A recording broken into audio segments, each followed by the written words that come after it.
now have a board of directors. Get out of here. Call the police.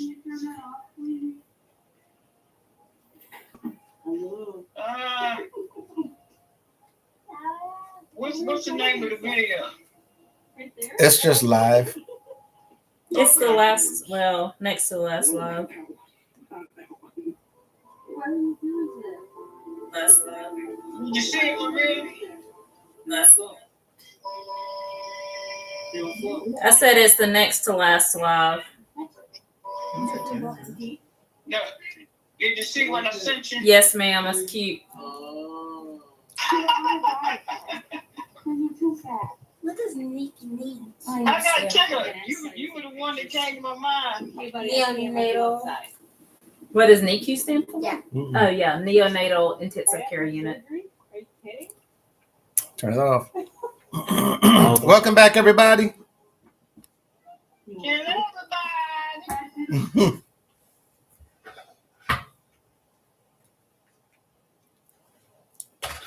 It's an apple flavored honey stick for your health. You're an apple flavored honey stick. Told you I knew what it was. Are all of these sandwiches split between all of us, or like what? Everyone okay? What is it? I don't. Zacchaeus about that for me. 742 views. So we were talking about those links. We're back on again. You want me to repost them? Yes. And one of the links is about a young man named James. I thought you were going to say Jed. This is a story about a man named Jed. One of them about a young man named Jed. Up, but I will. James Malunde? Or no, that was John. John Mulendi. Mulendi. That's a powerful testimony. That'll make you rethink your whole life. So John Malunde has a testimony. And he was a pastor. And he was doing a lot of praying, a lot of teaching, a lot of preaching, a lot of outreach. A lot of healing, a lot of miracles. Yes. Deliverance, all the things. And he had an experience. During his experience, he was told, and he shares this in his testimony, that if he were to be called right now, that he would not make it. And he didn't understand. And then he goes into detail in his testimony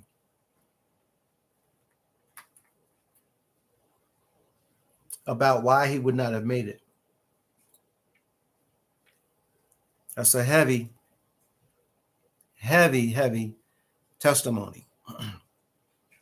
And the purposes of these testimonies is to help the listener. And so Maria is about to post these testimonies again that are easily found on YouTube. Under what name? She's putting the links up. So that just click on the link. On the Level Sun? Yes, ma'am. The regular YouTube channel. Okay. So once again, welcome back, everyone. We were just sharing a little bit more information about some of the links that we were just talking about in the Bible study. And one of the individuals that I don't know if she put it on here, but one of the absolute most compelling testimonies that I've seen was of a young man who was married on the day of his birth. And when I heard this, I thought to myself, wait, what? Peace. Hello again. But this young man was married on the day of his birth. And I thought, how strange. And as I listened to his testimony unfold, oh gosh, there's people out here that you would be surprised to hear their story. And it allows us to understand that much more, that there's a whole lot out here that we don't understand. So with that in mind, we're now back in the fellowship, the virtual fellowship for the members and the friends of our channel, as well as the House of Prayer. We again welcome you back.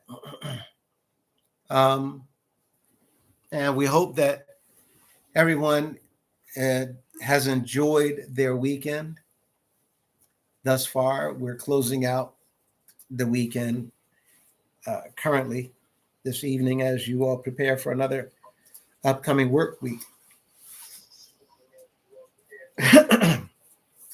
For those of you who are not aware, we had a meeting last night and we did elect members of a board. So we are now with a board of directors. We will be officially making this announcement on tomorrow and releasing the list of individuals that are on the new board of directors. With that said, we have not heard any news since last week. Last week we had the announcement weekend, and I have not heard anything pertaining to the announcements other than what we talked about already. Hello, good evening. I will say this, I'm going to be repeating this on tomorrow in the video. Let me jot this down. So last night, right now we have pastors having anniversaries around the country in the organization that, for the most part, we are members of. And there's pastors having anniversaries all around the country. And for pastors that normally have their anniversaries in December, I've been informed that several of them are bumping their anniversaries up to November. And some of the pastors' anniversaries that has been held over the last 2 weeks or so has not been a huge turnout. And it seems to be a lot of activity revolving around the information that's coming out on the videos. I was also informed that there's a lot of people talking about the videos. I was also informed, I'm sorry, I don't mean to laugh. Yes, let me just, there's a lot of comments about the videos, and Actually, never mind. no, you're good, babe. Sunday meeting Okay. canceled. I'm gonna put it in here. And I'm done. So last night we had the meeting, and with the meeting, we got our board of directors. So last night there was supposed to have been, well, there was an anniversary that was held, and I don't want to get into details about which one. There's anniversaries being held around our organization. That way it doesn't look like I'm picking on anybody. But there was not a great big turnout. So what was anticipated, what was expected, what was told of the people, that did not happen. And on last night, we know that there's chairmans now scheduling with the various congregations, letting them know that I'm going to be coming over to see you all on Sunday. So members, be prepared, because we're going to have a meeting, and you getting to talk directly to the chairman. And I'm going to engage with you all and answer your questions to talk about these concerns or whatever. Some of these meetings have been set up for the last week, some the last 2 weeks, a few for 3 weeks. Some of those meetings were set up for today. Some of the people got word that the chairman, canceled the meeting. Let it be known, no, I'm not going to go to the meeting. Last minute. Also, on top of that, today, it was expected that Mr. Cunningham was going to pop up at a certain house of prayer. And he did not go. Everything was set up. The members were waiting. Others were waiting. And things were set up outside for his arrival. He did not show up. He did not come. I say that to say this. It looks like the people are now beginning to stand up.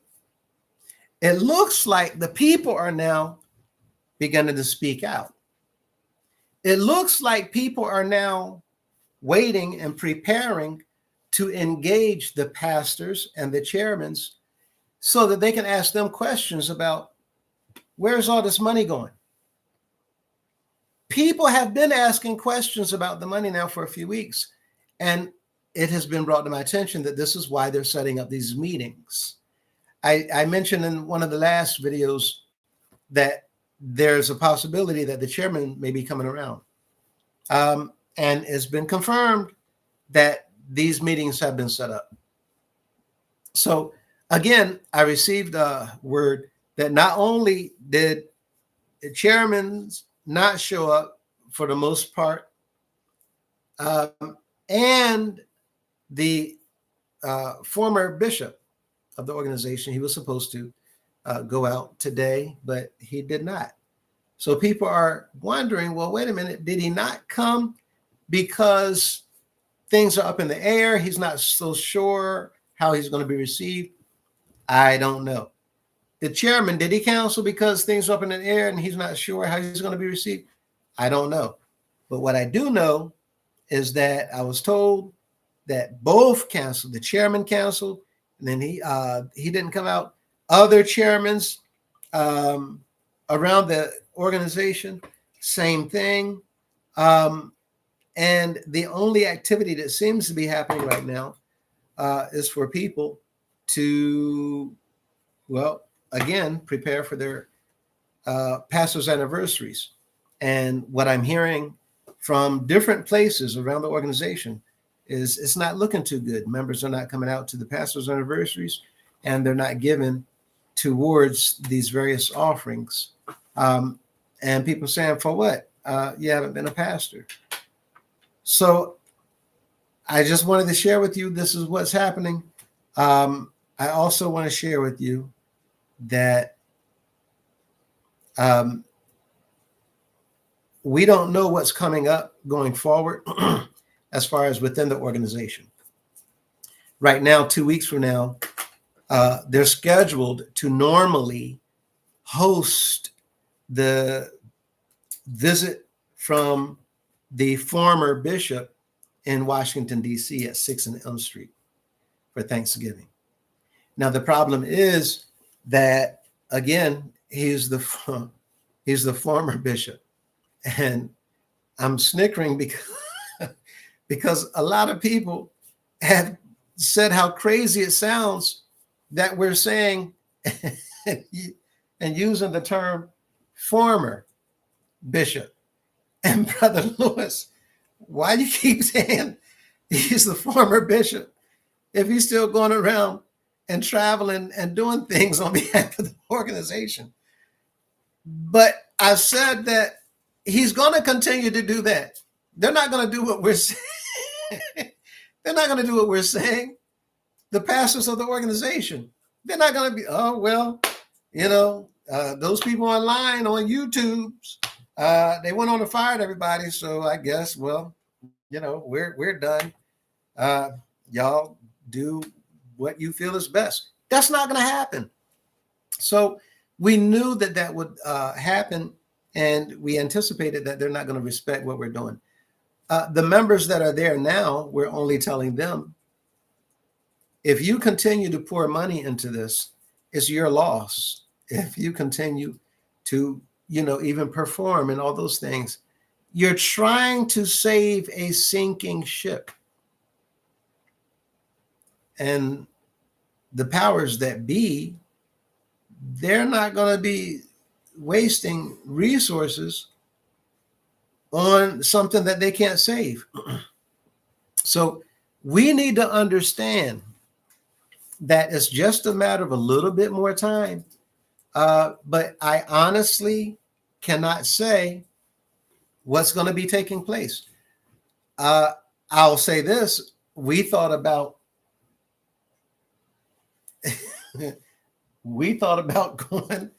going out to service just to see if they might engage us, what they would do, what they would say, would they speak, would they entertain us, just to get a feel for the people. We thought about it, and we thought about being out when Mr. Cunningham, if he took it upon himself to go out, okay.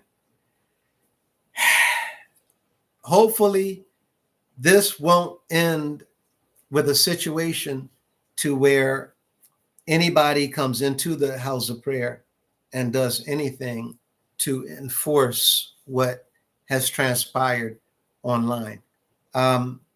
Normally, things like this are handled and taken care of outside. By outside, I mean these other agencies. Someone asked a question last night. So what if they're willing to work with you? And I said, at that time, it's not me they need to work with. They need to work with everyone. I'm just one voice in the organization. But this entire year, they've shown and demonstrated that we don't want to hear one voice, let alone anybody else. So the members really need to understand that it's them versus us. And because it's them versus us, we have to stand together, and we have to see this is what the law says to do. And if the law is not being supported, well, then the question is, well, what are we doing? If we're not going to hold people accountable to the law, then what are we doing? What are we here for? Are we really here just to throw money at the man in the front? Is that really why we're here? Because that's the only thing that's getting done. The only thing that's happening is collecting money. Other than that, what lessons have you been taught? What things have you heard? So I don't know at this moment what to say about what's coming up. Normally, Thanksgiving is when he's in DC, and then Christmas is just up in the air. And then New Year's, same thing. So with that said, anyway, again, today was, it wasn't canceled. He just didn't show up. Same thing with some of the chairmen. They just didn't show up. So it looks like they're kind of backpedaling and they don't want to face the people is the point that I want to make. And for you all who's coming out to hold these meetings and hold them accountable, keep it up. Ask questions, pursue everything, and let them know if y'all not willing to work with us and tell us, well, we can certainly keep this from going further and further than it needs to be. So hopefully we'll be coming back together with you all very, very, very soon to let you know what's going on. Anyway, at this point in time, we're in the fellowship, and I'll ask you all, is there anything that you all would like to know, would like to ask, or would like to discuss and like to talk about? Anything?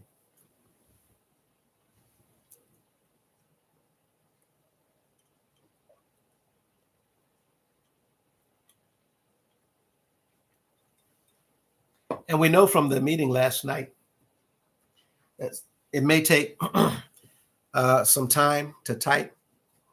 There's a 10-second delay. 15. I changed Oh, excuse me. it. There's a 10-second delay whenever anyone's typing anything, but we'll wait a few seconds, and if nothing, then we'll just proceed. I will be making another video about the Constitution that's been rewritten. It's not going to take effect at all. It's not going to take place or replace the old Constitution. Jaria says digital ID is being rolled out. What do you mean by that? Digital ID is being rolled out. Does anybody have any information, or can you fill us in on what Jerry is talking about? And same thing, Jerry, if you want to offer any more information.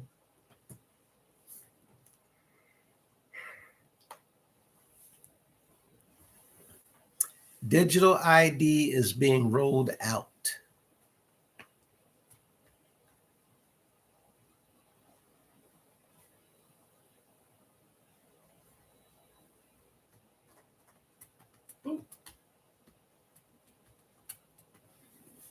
Some people say it's the mark. It's very, yeah. Because we just were talking about that in the Bible study. Yes. Jerry, were you in the Bible study this evening? We just opened up the conversation in the study about the mark. And we kind of shut off the Bible study so that we can come on to the fellowship.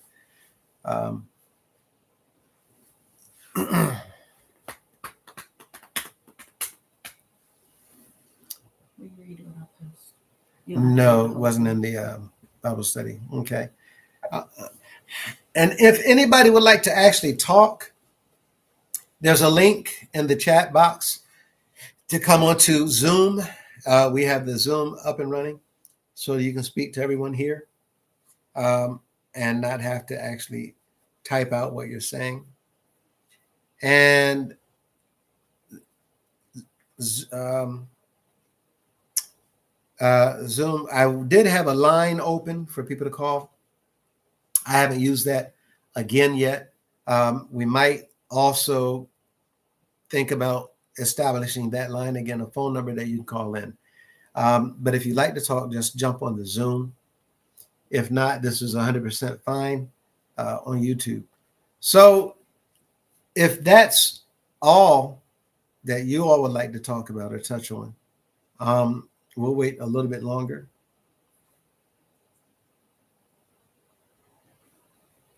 But there's 3 other individuals that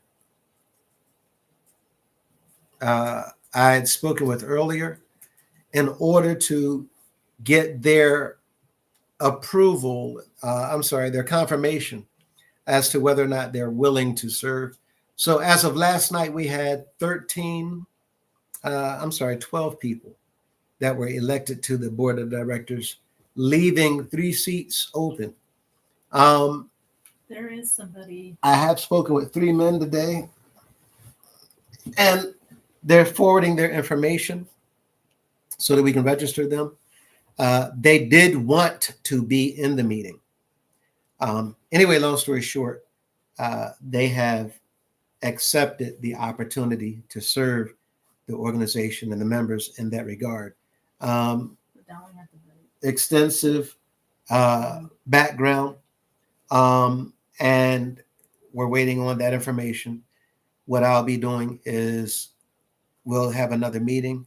I will introduce those individuals in the meeting so that you all can vote, and it can be official that they have been voted for to fill in the remaining seats on the board of directors.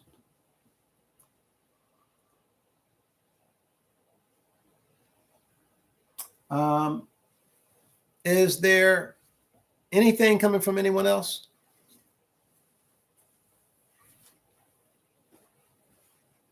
Is there anything that anybody would like to see or hear more about in the videos?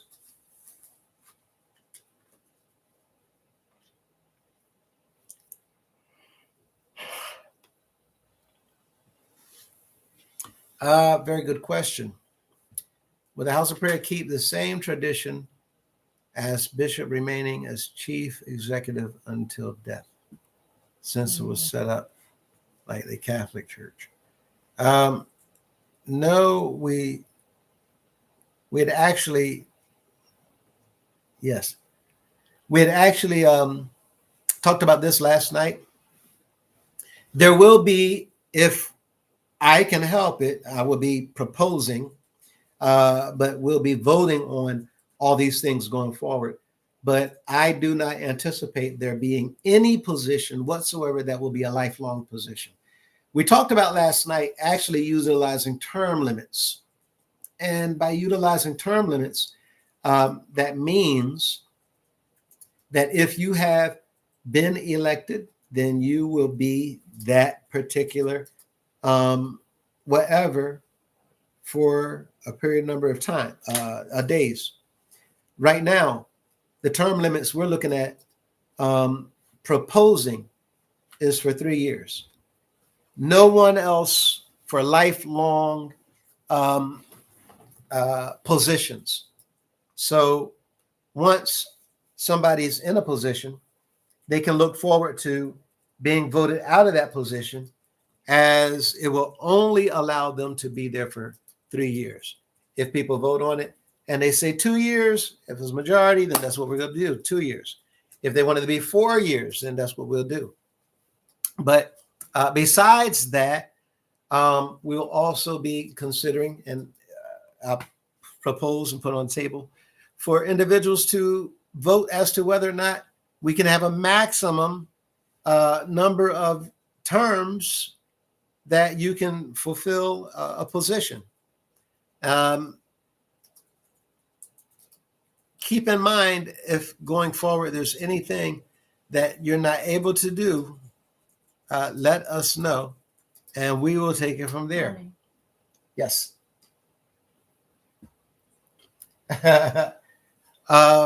We'll take it from there. Take it from there.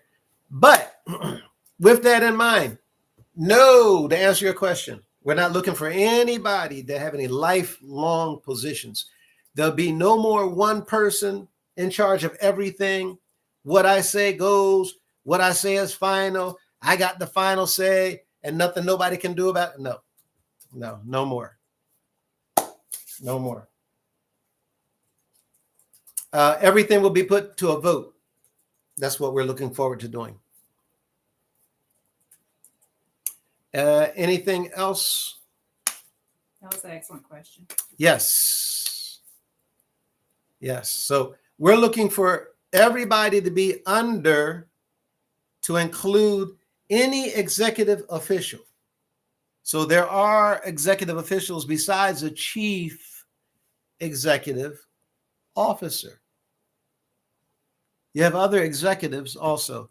But we're going to be looking at exactly what's the best fit for our executives. And anything else that we decide that we might need. There will be other committees that we're going to need. But remember, the board's job is just to kind of oversee everything and kind of put things in certain direction.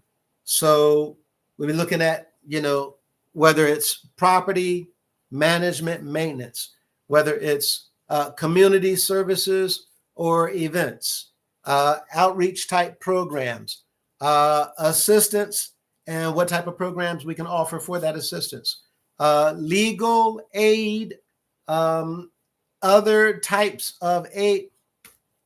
The board, they just set up everything and they make sure that everything is running like clockwork. We should,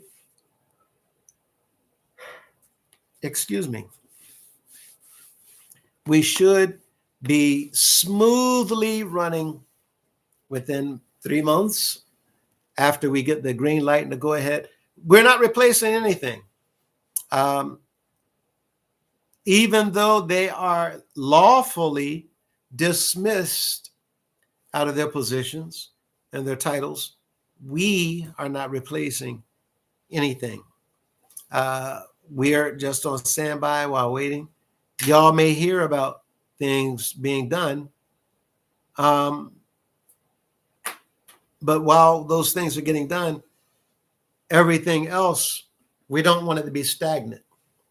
So there will be some changes. There'll be some quick changes, but everybody is going to be happy, I'm sure, with the changes that are coming. Is there any other questions or anything else?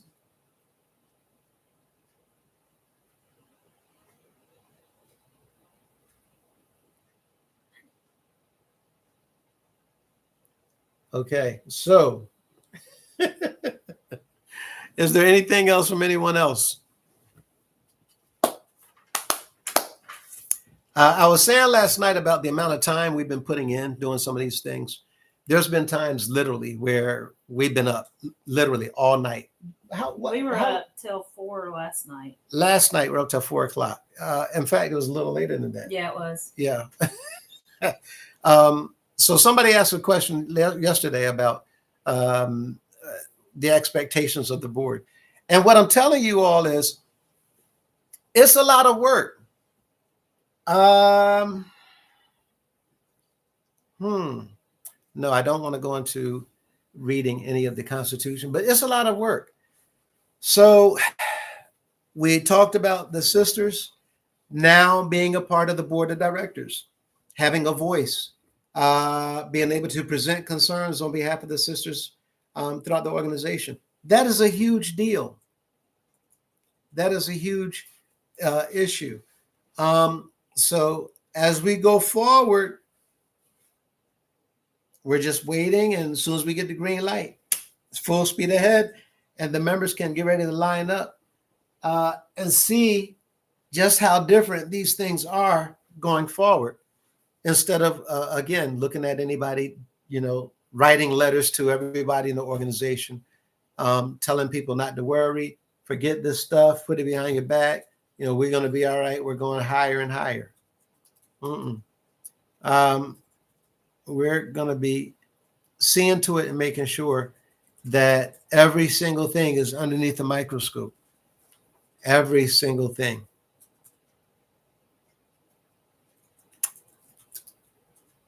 Are there any other questions or comments?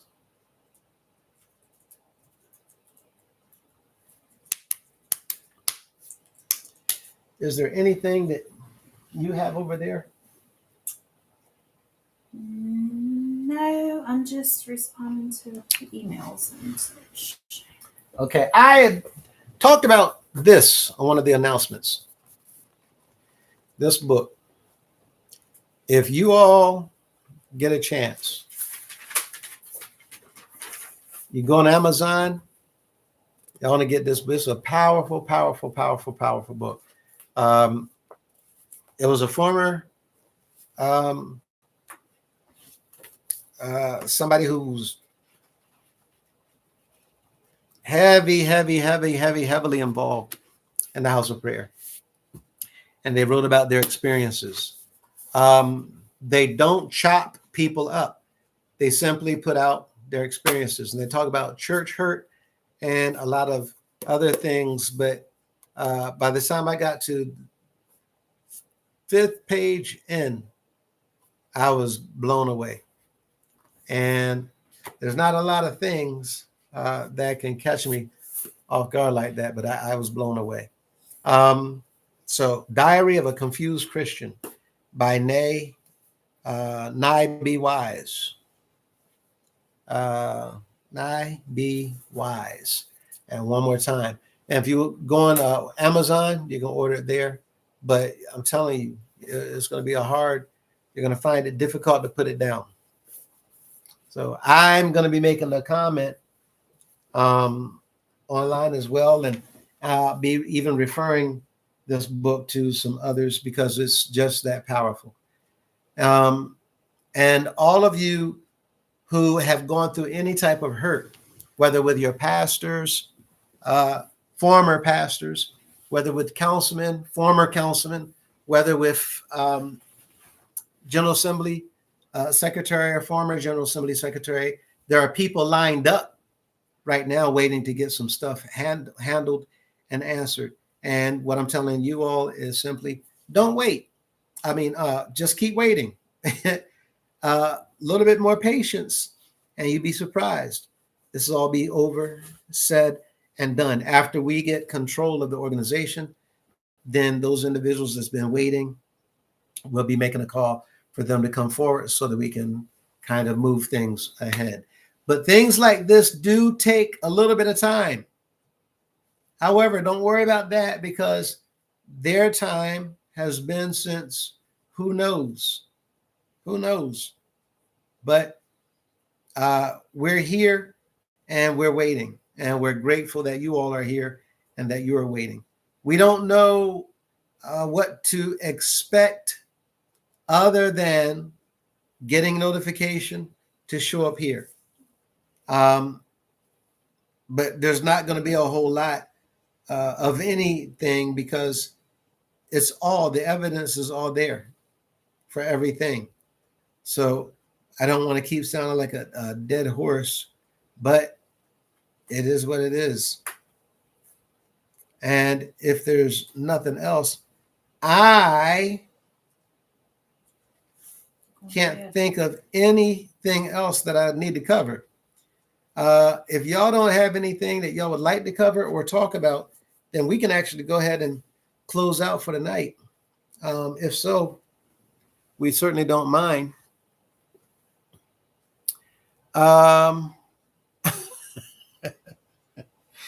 Oh boy. What about these cafeterias that need to be monitored weekly? As roaches and rats are real.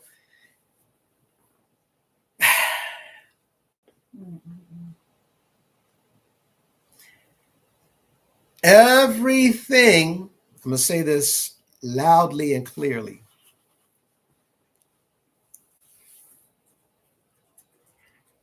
Everything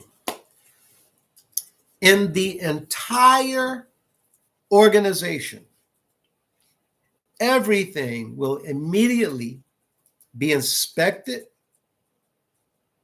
and set up for immediate renovation, a full gut job. Once we have a vote and everything is passed for us to begin going through the entire organization.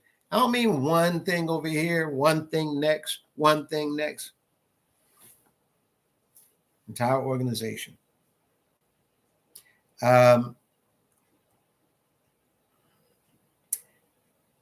When we get that green light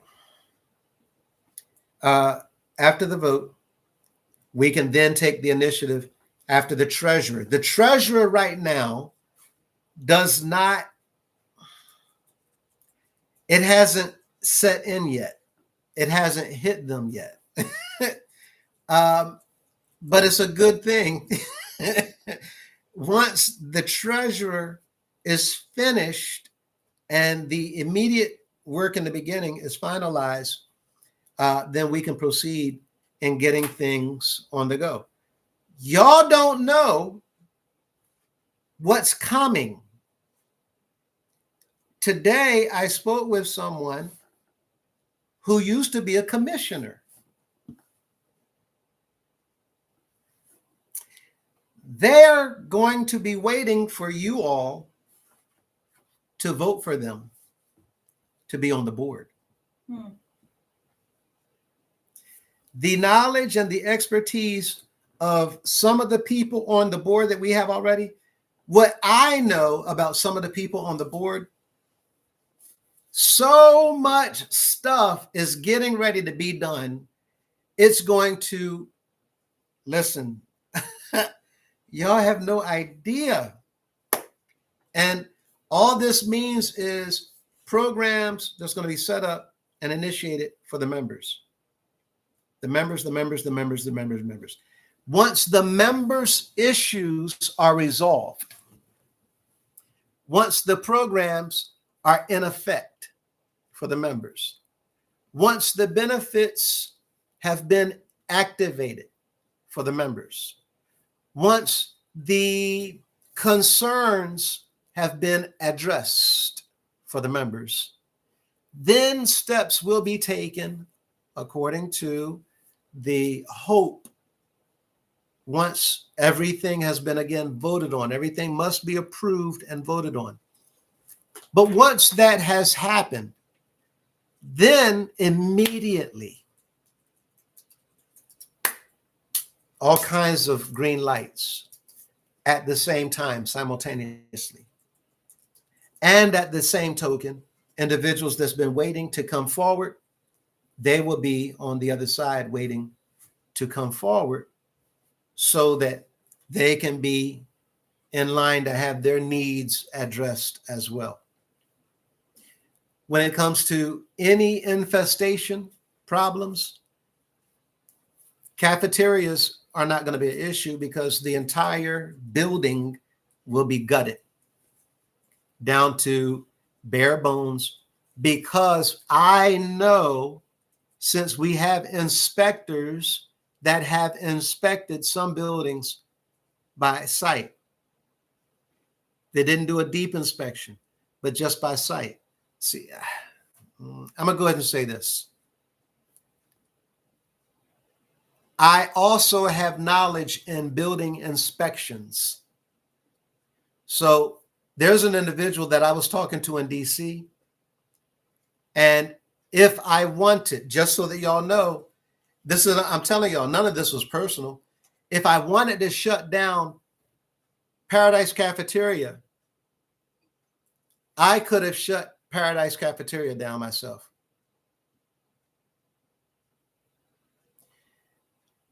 Joshua, Killingsworth, anybody else that's prior servicemen in the military, when you come out, if you go make a phone call, knock on the door, you already have your background and your experiences. Boom, green light. You can go into the civilian sector, take anything and run with it.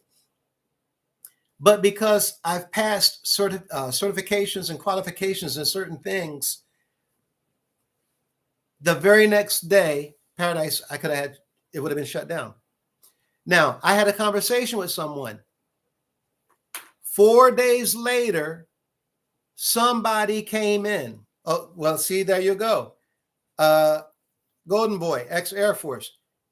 Can you confirm for me, once you have government training and you're qualified and certified by the United States government, if you retire, your training qualifies you to walk in the door and immediately take a job being certified to do certain things and bypass training all day long because of what's in your jacket, your file. Now, Joshua, again, he knows this.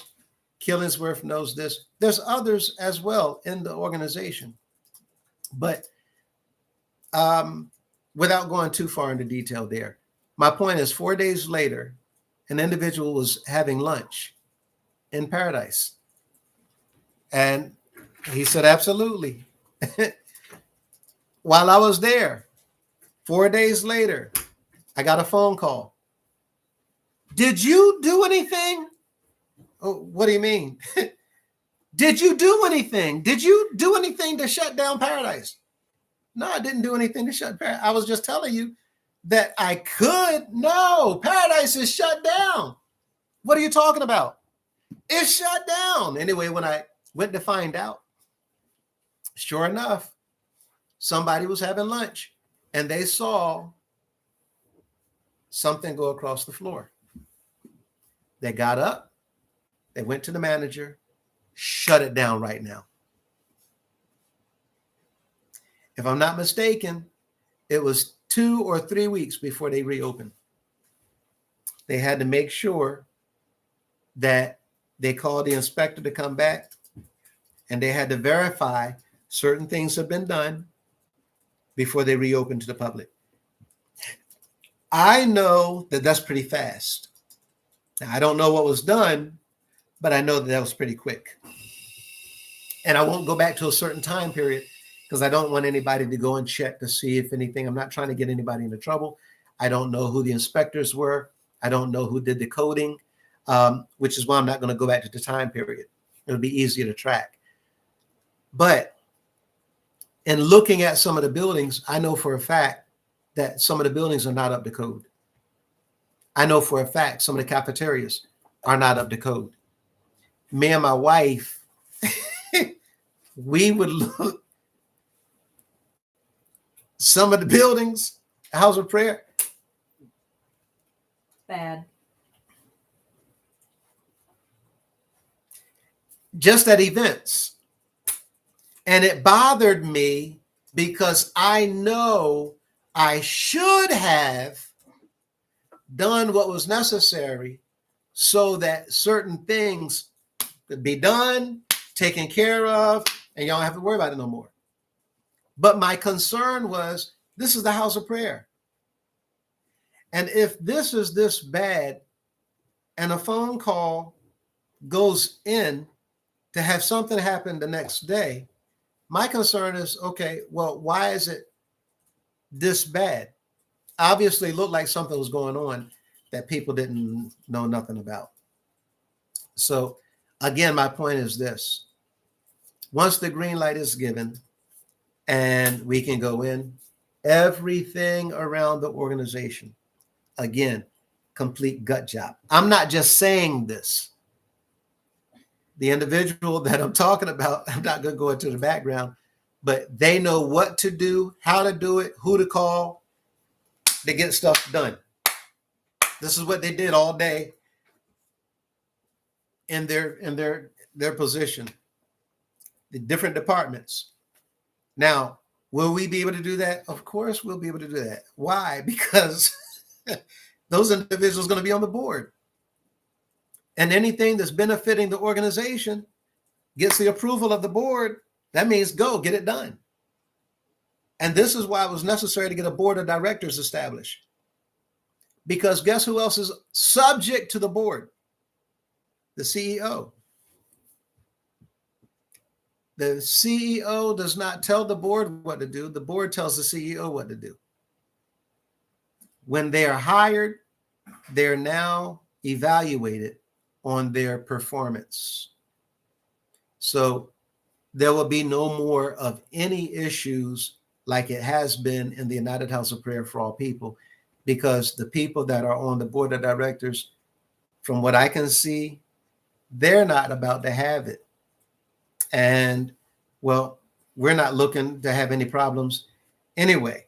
So people right now, I've been talking to today, apparently word is going out and getting around and people are excited because it no longer looks like a joke anymore.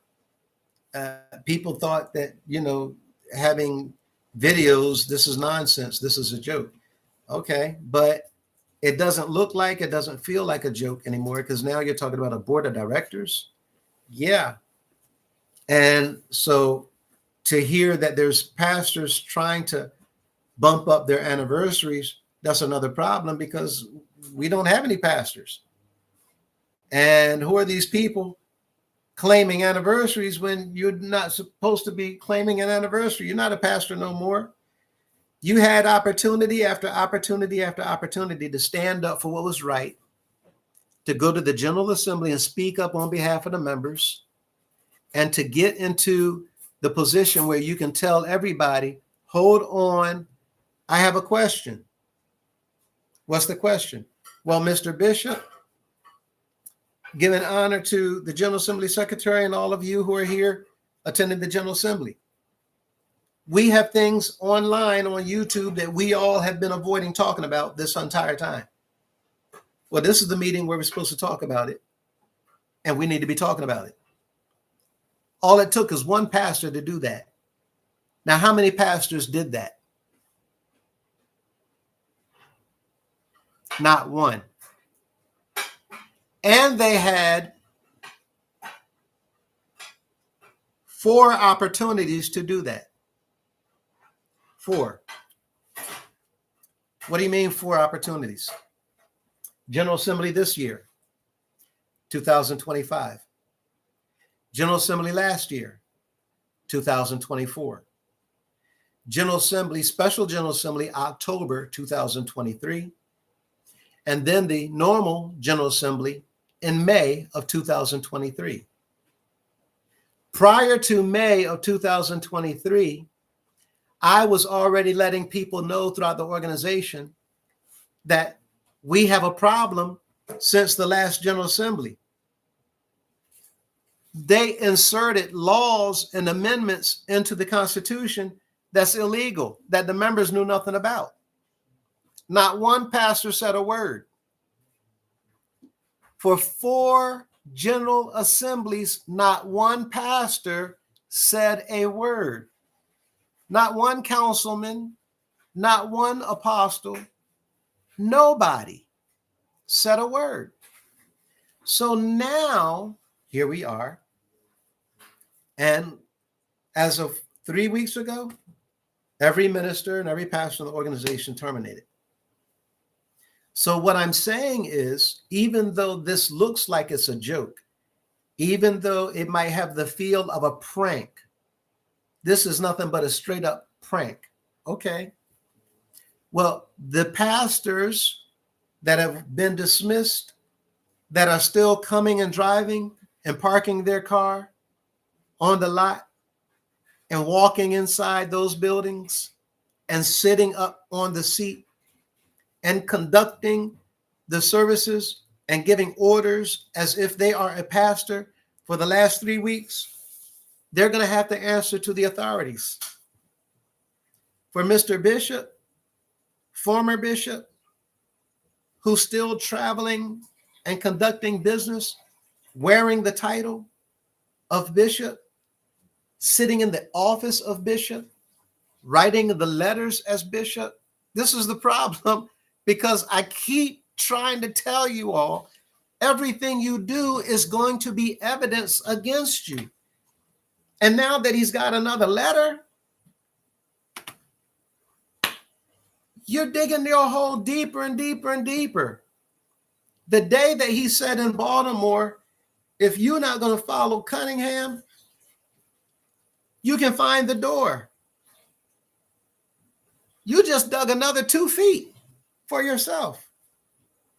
When Mr. Jones come back, Memorial Day weekend, and he talked about all y'all who don't want to follow him, y'all can hit the red signs above the exit doors.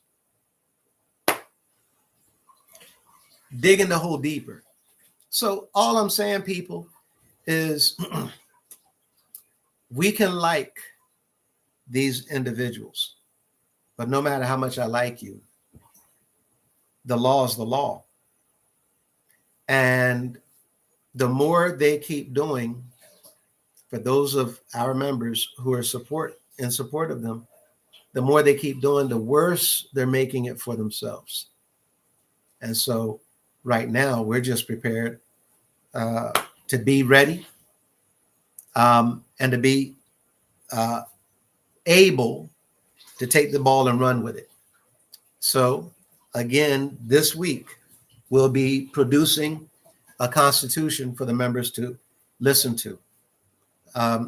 We'll be comparing the Constitution to this fraudulent Constitution that the organization's already under. We would be taking the Constitution to put in the hands of the board for them to review it and make any suggestions to it. But keep in mind, everybody, nothing's going to be done without people voting on it. And the Constitution won't, the board of directors won't do anything that will mean anything at all. Nothing whatsoever that the board does is official until the regulating agency or the court gives the order. Once they say it's official, boom, that's a wrap. We're done. So we're trying to get ahead of the game by getting everything lined up so that we can take it, run with it. Constitution already written up. Policies and procedures, many of those things are getting written up so that everything is in black and white. What to expect, who's going to do it, who's going to carry it out, what are your limitations, what are your boundaries, what powers do they have versus what powers do the people have. And yes, the members of the House of Prayer will have absolute knowledge of their powers over people in positions over them. There will be things that you can do for people who is mistreating others. If they're in a seat of authority, they will be held accountable. So there will be no more issues with cafeterias with roaches and rats. Now, according to what you just said, I will say this as well. If there are cafeterias operating with roaches and rats, then that staff needs to do what is necessary to bring to the attention of the pastor, to bring to the attention of the council, to bring to the attention of the bishop, since they're still acting as if they are the pastor, the council, and the bishop, or chairman. Since they're still acting in that capacity, the staff need to bring it to their attention and see what they do about it. When you see the pastor do nothing, and when you see the chairman do nothing, and when you see the bishop do nothing, since they want to act like they're still the pastor, chairman, and bishop, give them the opportunity. Y'all the ones still here, y'all have already been dismissed, you've already been terminated, you've already been fired, yet you're still here. So if you're going to be here, let me see you do something to show us that at least you had the intention to do something worthwhile. Since all these years, you've done nothing worthwhile for the members, for the property, or for the organization.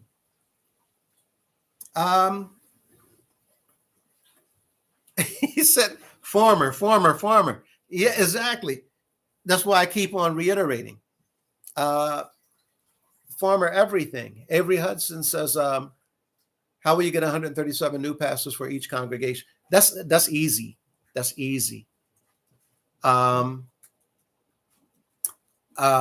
Golden Boy was saying, do the work for whoever is in these positions. But the pastoring is easy. Here's the thing, everybody. Right now, the organization is dealing with a whole bunch of chaos. We have been in a situation where you can go from one house of prayer to another, and the services are run completely different. The financial part of the services run completely different. The pastors that were there are running these houses however they see fit. Some congregations have a pastor that they see there all the time, but they're not doing anything to pastor. Some pastors were there having the other elders do everything. Some pastors sitting in the back in their office all the time, and they only come out on pastor's night or on Sunday morning late after services have gotten started. You have some pastors that come, they want other people to do everything, but they'll come and sit up there so that they can profile, and then they might get up and speak and say some things, and then they'll, the rest of the week they're in the office just to say that they're on the premises. You have a lot of pastors that don't visit members. A lot of pastors don't visit the sick. A lot of pastors don't go see the senior citizens. A lot of pastors don't do anything to help families in need. A lot of pastors aren't doing anything, even when it comes to funeral arrangements. Don't do a whole lot at all. Don't even go to bat for families. If the leader, if the chairperson or the bishop has a personal problem with a member, if they have a personal problem with a member, they'll tell the pastor, no, they can't have their services here. How is that fair when you have a member who's been a member for 30, 40 years, even if it's 10 years, even if it's 5, and they've paid tithes, they've given offerings, they've given love, they gave their service, they worked in the kitchen, they would be in the services, they would clean up, whatever the case may be. But you have a personal grudge for whatever reason. I remember a man who had the title of apostle, last name Munn, in New York. They had a problem with him and took him down simply because he signed up for a theological course online. The man was trying to study more about scripture, tradition, and cultures of the people in the Bible to help him teach the members of the house of prayer. Because after all, he's a minister. And they take him down because it's against the house of prayer rules for somebody to study theology? People, That sounds we have gotten way off track. Obviously, it had nothing to do with him signing up for theology. Obviously, somebody had a personal grudge against him.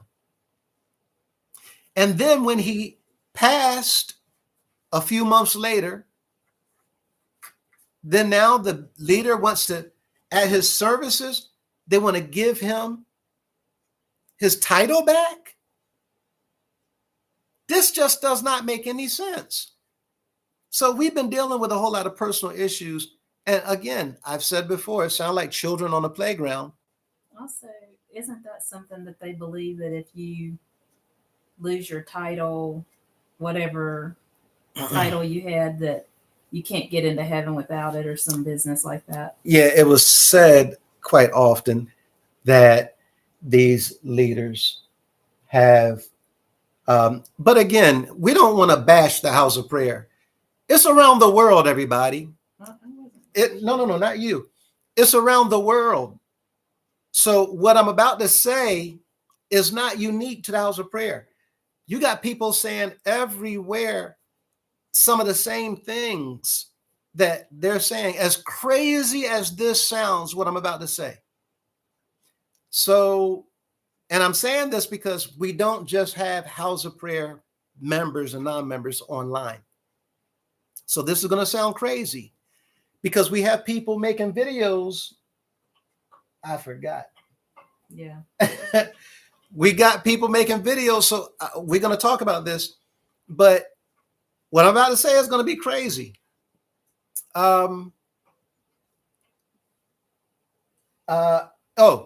If an elder loses their letter, then you need to get that letter back before you die, or else that's going to be held against you. You will not be able to make it in. It's something to that extent. Now, this was brought up because I was just talking about Mr. Munn. Which is why I thought that would be why the whoever that was, the bishop or whoever, gave him his title back at his funeral. Was that what you said? Right. That's why I said that. Yeah. Right. Yeah. And I forgot about that, but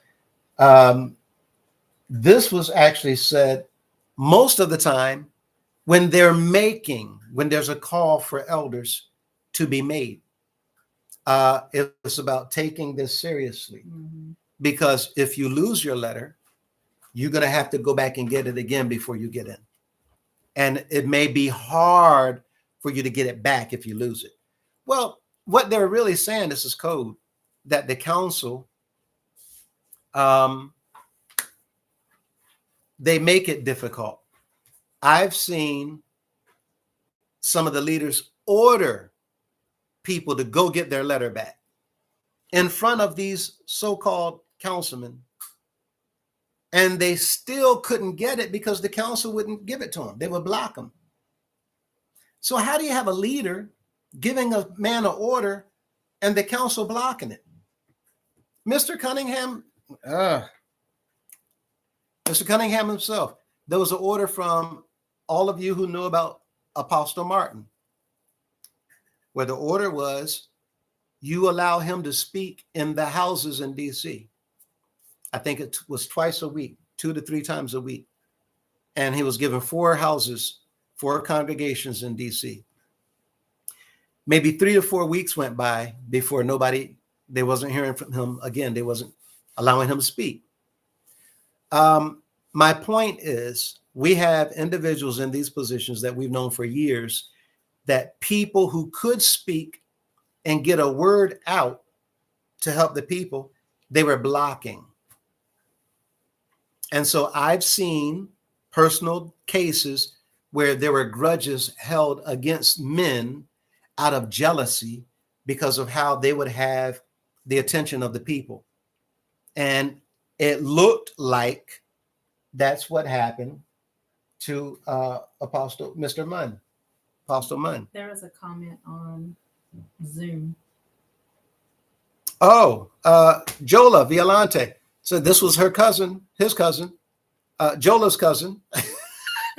We don't know the genders of the usernames, but it was their cousin, and they said, I'm right. Yeah, I didn't know all the details, but I knew some. And it left a sour taste in my mouth because I knew Pastor Munn. Yeah. Yeah, and it was bad because it hurt him so much. He was a pastor at the time, wasn't he? Yeah, he was. Yeah. I think for Bronx, New York. House of Prayer. Right. Bronx, New York. And that was a reason that they claim that he was taken out of pastoring. And it wasn't long after that that he passed away. Yeah. And they gave him his credential or title back at his services. Really? If I'm not mistaken, yes. And they did the same thing to another young man in Virginia. For those of you, Apostle Wilson, did they? I mean, well.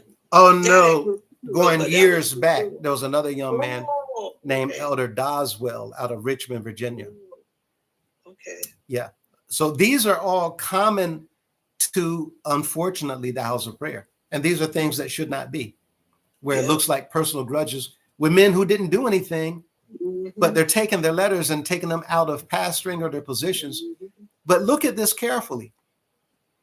We have bishops of the organization who's committing the biggest violations, along with councilmen, doing things around the organization that members know about. Members know about. And I mean theft, and I mean living lives, secret lives behind closed doors. Members know about this stuff and nothing happening. But you got other men that you don't have no dirt on, and they're coming up with reasons to take them out of positions. Something wrong with this picture. You want to go into any detail about things that you've seen since you've been in the house of prayer? If you give me a topic, I'll go. Anything you've seen about the men of the cloth? Oh. Yeah. The ones that should be examples for the people. Yeah, unfortunately, there's a lot to be said about that. I know of a chairman who knows about an elder who is how do you say here without us getting in trouble? He play on the children's swings. I can't say the word, Yeah, but there's some men that play on the children's swings, the children's playground. Okay, so they don't like to play with grown-ups. They like to play with children.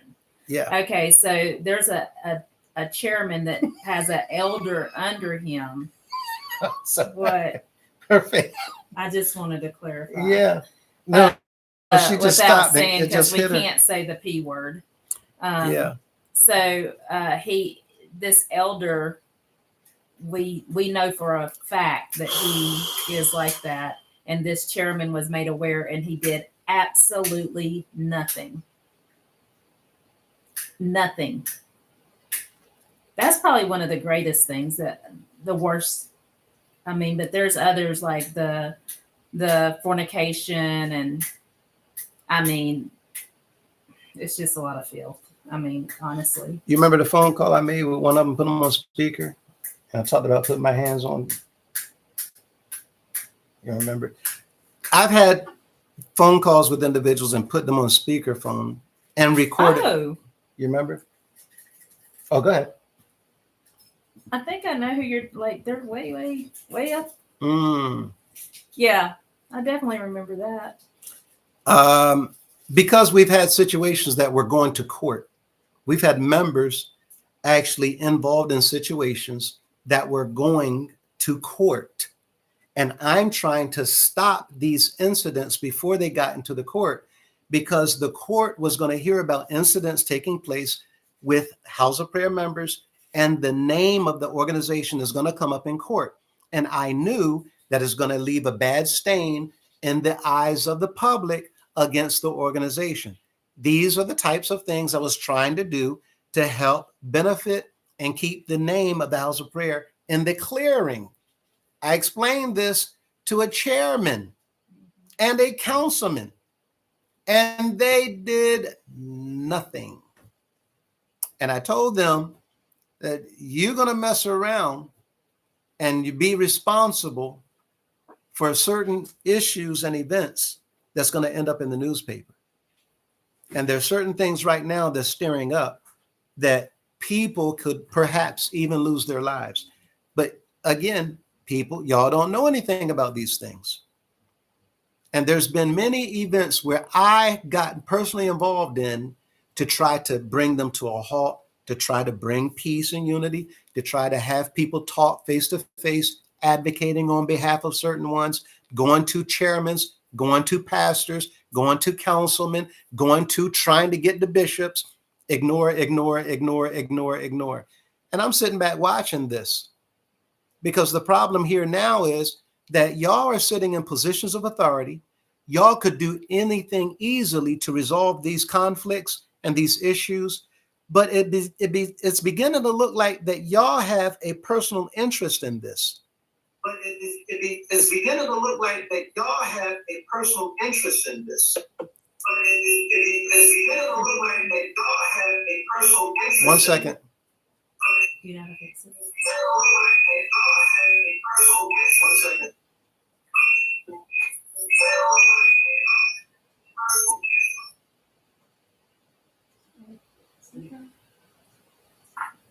Okay.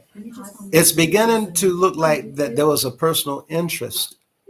And instead of resolving a conflict, it looked like they wanted, certain ones wanted things to happen. Until later on, I find out, oh, wait a minute. That's why because there was other things involved that people didn't know about. Now, my point is this. We have a whole network of things taking place that people don't know anything about. And the members, once and for all, need to get to the bottom of this or just get rid of everything and clean it up.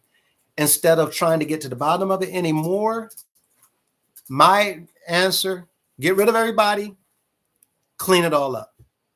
So the rats and the mice in the room getting gutted, clean them all out and start all over fresh. Can I just add to what I had brought up? Mhm. That chairman / councilman, he was made, he understands that the bigger problem above everything else is that person is still an elder working with children.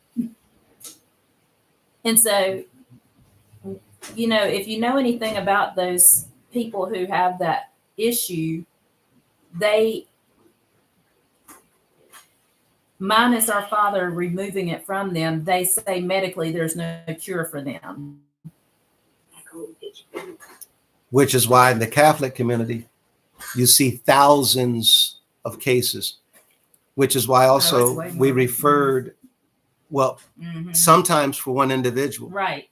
thousands of Right. cases, which is why we referred that video.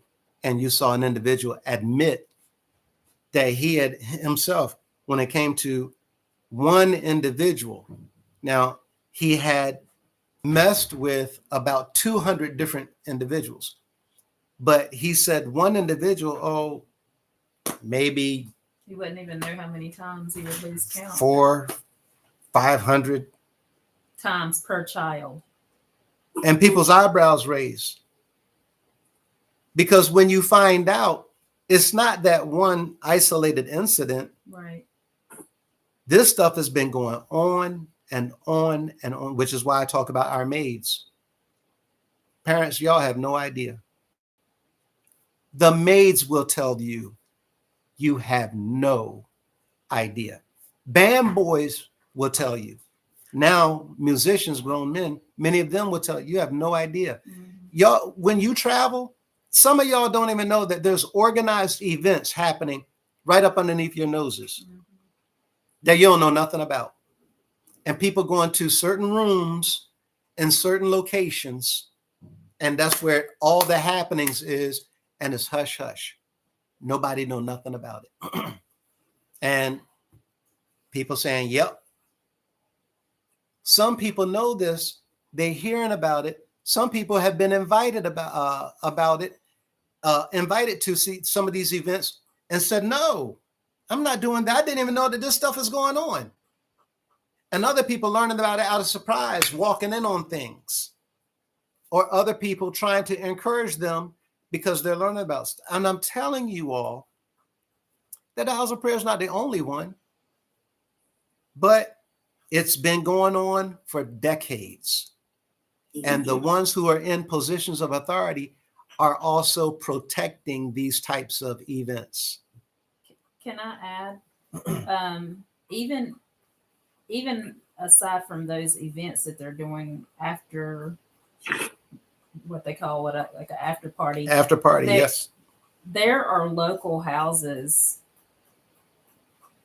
who are swapping wives. I don't know how to nicely say that. Stalking? No, there's something that's referred to as, we will call it do-si-do. During country dances, y'all know how you're on the floor, take your partner by the, right, and you lock arms. And while you're going in circles, all of a sudden they'll say switch, and then you grab somebody else's arm and you do-si-do. That's happening. What she's saying is that's happening around in the relationships. organization. Mhm. People are exchanging partners, letting go of one arm, Yeah. grabbing another. This has been going on for a long time. Had no idea. What did she say? I'm sorry, what was that you said? Oh, disregard. A lot of this is surprising. Yes. Yeah.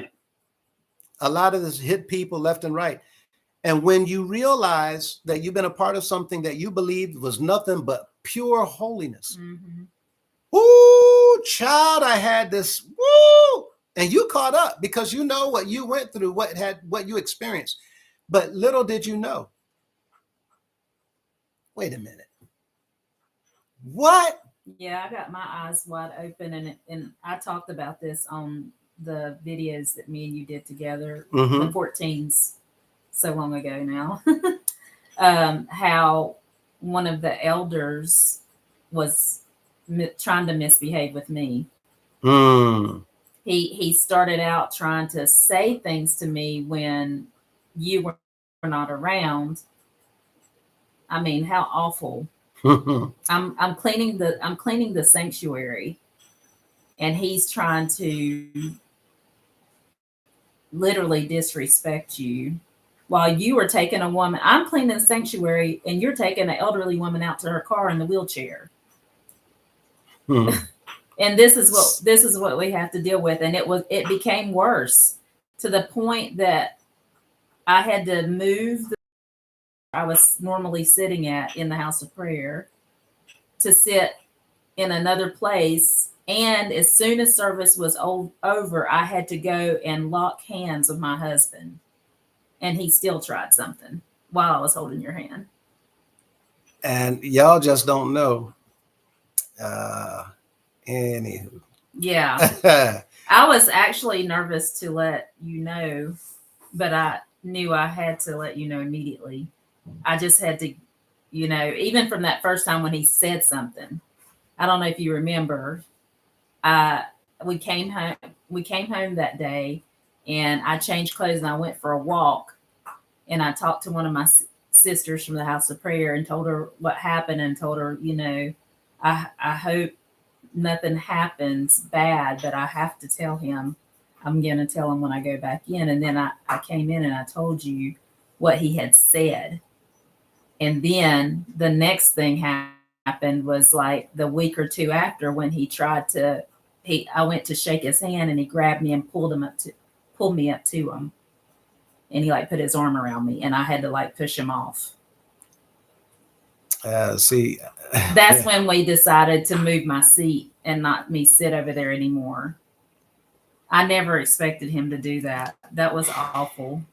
That's yeah. I one elder came to me, and he told me just like this: when I hug these sisters, I feel their body part. Oh no. I told him, I said, listen, why don't you do like I do? I say, shake their hand. You shake their hand, then you don't have to worry about such a thing. Now, let me tell you this. One preacher, all the sisters in the same place, preaching, if you can't be around a sister in a tight dress, then stay from around her. Meanwhile, he got busted at Post Drive, and I'm gonna stop right there. And you know what, sir?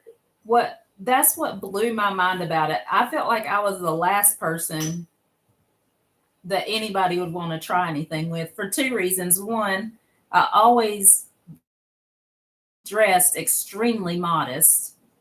I always was right up under my husband.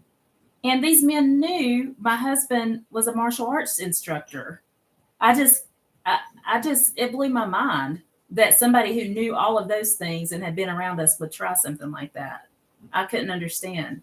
Now, I remember when now this is sad, my first time in convocation, this is also on the video, the band boy who grabbed me. It was, I know you didn't know. And we weren't even married yet. We were betrothed, honey. But we weren't even married yet. But it was tight space in those. We were standing up on that left side. And yeah. And see, for all these reasons, something has to be done. Mm-hmm. And so came to the conclusion, well, if not you, who? Because all the knowledge that I have, I can't justify leaving and doing nothing. I can't justify not bringing to the attention of the people. I can't justify not saying anything. And that's how really this whole thing started. And to know that we're talking about minors, we're talking about women, we're talking about sometimes young males, and we're talking about them being put into precarious situations too. This is not limited to the sisters. And since we started, there's been brethren that have come to me for help because they've been put into situations where they don't know how to get other men to leave them alone. And they don't want to do the worst. And some of them are very, very quiet, but it's your quiet individuals that you don't know how they're going to respond. Now, the problem is this shouldn't be taking place at all.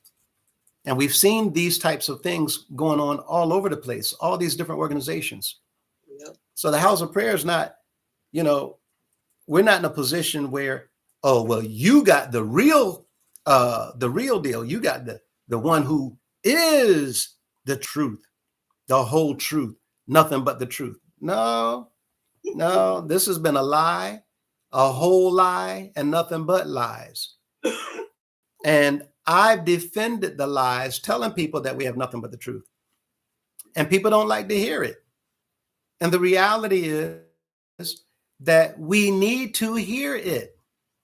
We need to hear it as often as it takes to get us out of the mindset to stop protecting people doing these things, because that's why it continues to happen. It happened in D.C., but I don't know if it circulated the whole kingdom. But during Madison Day, we had to sign a waiver in reference to harassment of that nature. I don't know if it went throughout the kingdom, but it definitely was in D.C. because I was in D.C. at that time. I had witnessed so many when I was in the youth choir traveling, and it's lust all over the House of Prayer. I mean, people is just hanging on the church ground. They're not even inside, especially after, before the bishop speaks. We go out there and get a soft drink or a drink or something to eat, and you see people all outside, men and women, talking behind the car. I see them 2 blocks down, and I have witnessed so many people, husband and wives, getting taken from their husband and wives because they cheating.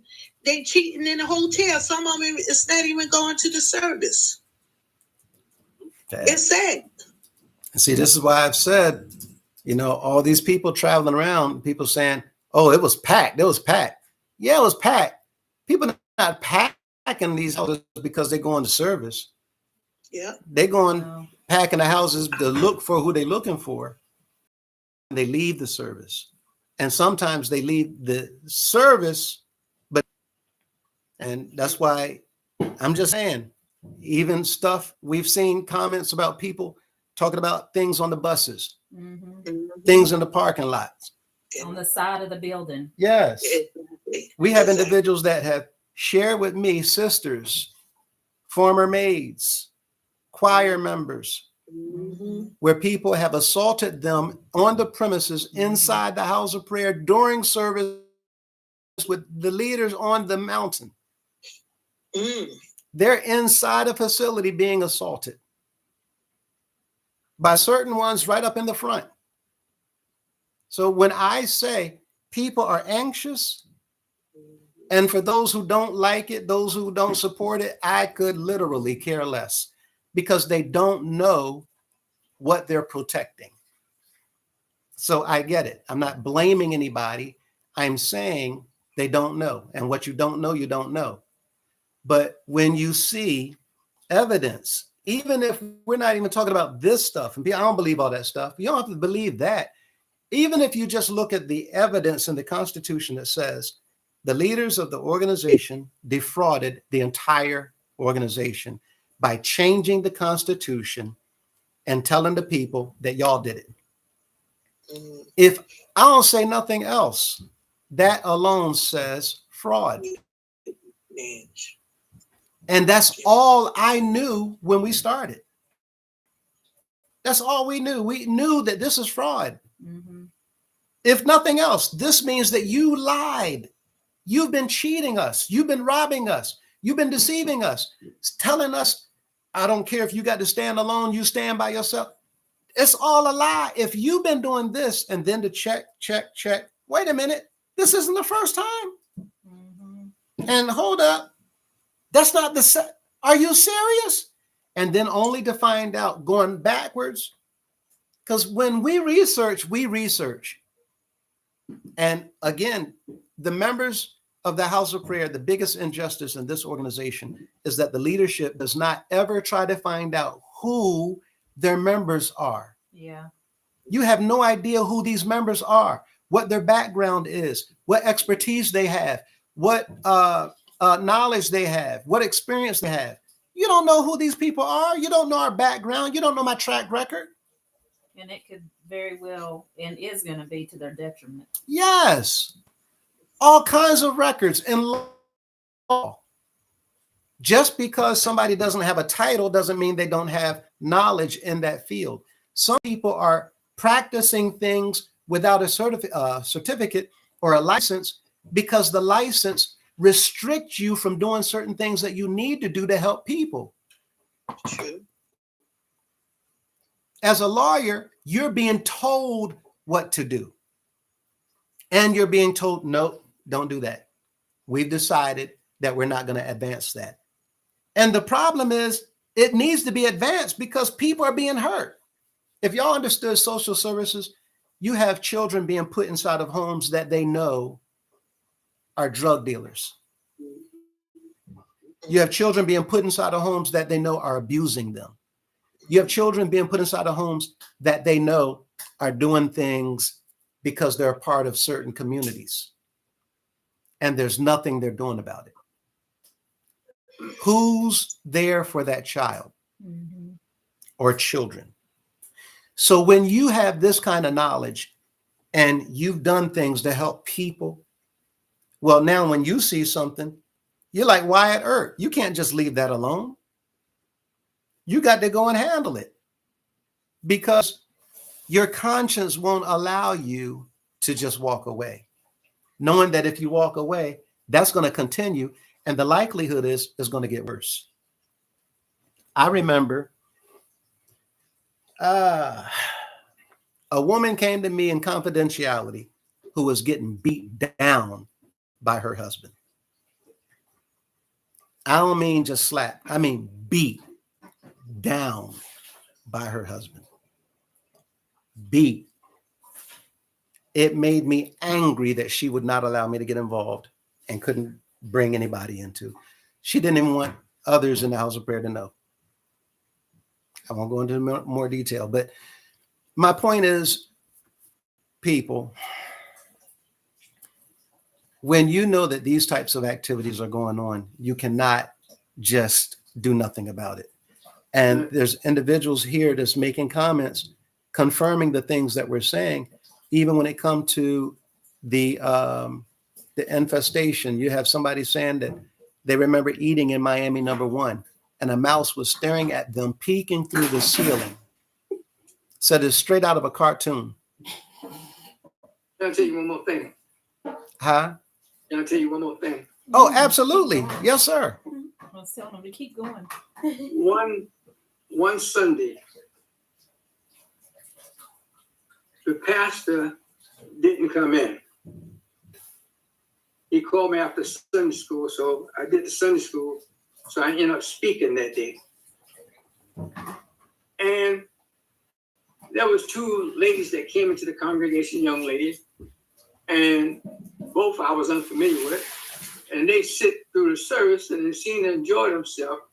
But after service, I understand why they came to service, because they was not members. But what happened, the pastor had cracked on these ladies' niece, and they came to service that Sunday because they, from their word, they was going to curse him out right in the service. But it just so happened he must have knew what was going on. And so I ended up being the one that spoke that Sunday, and he didn't show up. And see, as unfortunate as that is, believe it or not, people, this is going on all over the place. All over the place. And this is why I say it's better to just dismiss. Because all this time, you haven't stood up. Pastors haven't stood up. And we have somebody also who confirmed what I was saying about Mr. Munn, Apostle Munn. He said they didn't teach that title, Addy, in the collegiate forum. And what he's saying is when they went out there to theology school, he wasn't hearing nothing about no Addy this, Addy that. He was hearing about the scripture and the one in the scripture. He was hearing the truth and the culture and the traditions that he can go out and teach others. When we have people, and he said he died 2 years later because he called him or her right after he was humiliated by the former bishop. 2 years later. We've had people who I mentioned before have called me and some of you as well, wanting to unalive themselves because of humiliation, ridicule, embarrassment, Stress. They were here, all of a sudden now they're nothing for no reason whatsoever. While you got people who sitting up here doing the most. And the reason that they claimed was a complete lie. Yeah. And they knew it. I mean, These people will make stuff. That's why I talked about Mr. Cunningham lying like a rug. He will in a heartbeat. And we have he people lied to you on to- the phone huh? because he acted like he didn't know what you was talking about. Yes. And so did Monroe. Yes. Both of them acted like they had no idea what you were talking about. But they lie so much they can't keep up, so they maybe really didn't remember. So I said, okay, I tell you what, It's a shame. it's on my conscience and to clear my conscience, and I'm not going to stand in judgment. I'm going to leave it alone and I'm going to just walk away from it. I'm going to forgive you for it, because if not, you made me want to put my hands on you, and people don't understand. At that time, I ain't have nothing to lose. But you got everything to lose. And I was not involved anymore in the house of prayer because of the junk and the nonsense that they had put me through. And for me to walk away, I'm helping you out. And there's a lot of people who have been here where, you know what? I'm going to do y'all a favor and just back up, because I'm serious about my soul. But when I learn that other things are going on, okay, somebody's got to do something about it. And we're not saying this stuff to sound big and bad. There's a whole lot of big, bad, tough, mean, violent people laying in the graveyard. A whole lot of them burning up right now in the lake, in hell. I don't care how big and bad you are. There's always plenty of people out here badder and tougher than you. And it takes nothing. A 4-year-old can pull a trigger and end the toughest person in the world's life just like that. And this is what the wicked one wants. He don't want people to be looking for soul salvation. He don't want people to be looking for the word to get closer and draw nigh to anyone in any position that can put you in the cares of our Heavenly Father. What? No, he wants you to be mad angry, get out there and do something about it. This is where prayer comes in. And it took a lot of time and a whole lot of prayer, fasting, and meditation. So all of that said, enough is enough, especially when you come to find out that the very ones who you are leaning on to help you through this, and you go to them. That's why I haven't said a whole lot about my private meeting. I had one-on-one meetings with the former leader, and I have not said a whole lot about that meeting. Nobody in there. He put everybody off the premises. We're in the entire parsonage alone, me and him. And I have not told people things that he said. Mr. Cunningham was in another meeting where he was waiting for me to arrive in California for an hour and a half. And when I got there, he had Mr. Cunningham and Mr. Baptist go into a room, nobody there but three of them with me.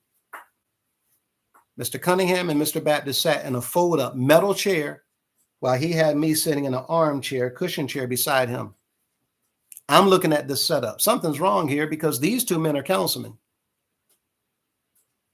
That man right there, this is the head of the council almost. No, not at that time he wasn't. But he was on his way up. And you got them sitting on a wall in metal chairs and got me sitting over here. I didn't understand it. My point is, and this is why when I look into this camera and I talk to him, he knows for a fact that I'm telling the truth. And he knows in front of everybody out here, I can call him a liar to his face. Just like I did in Virginia.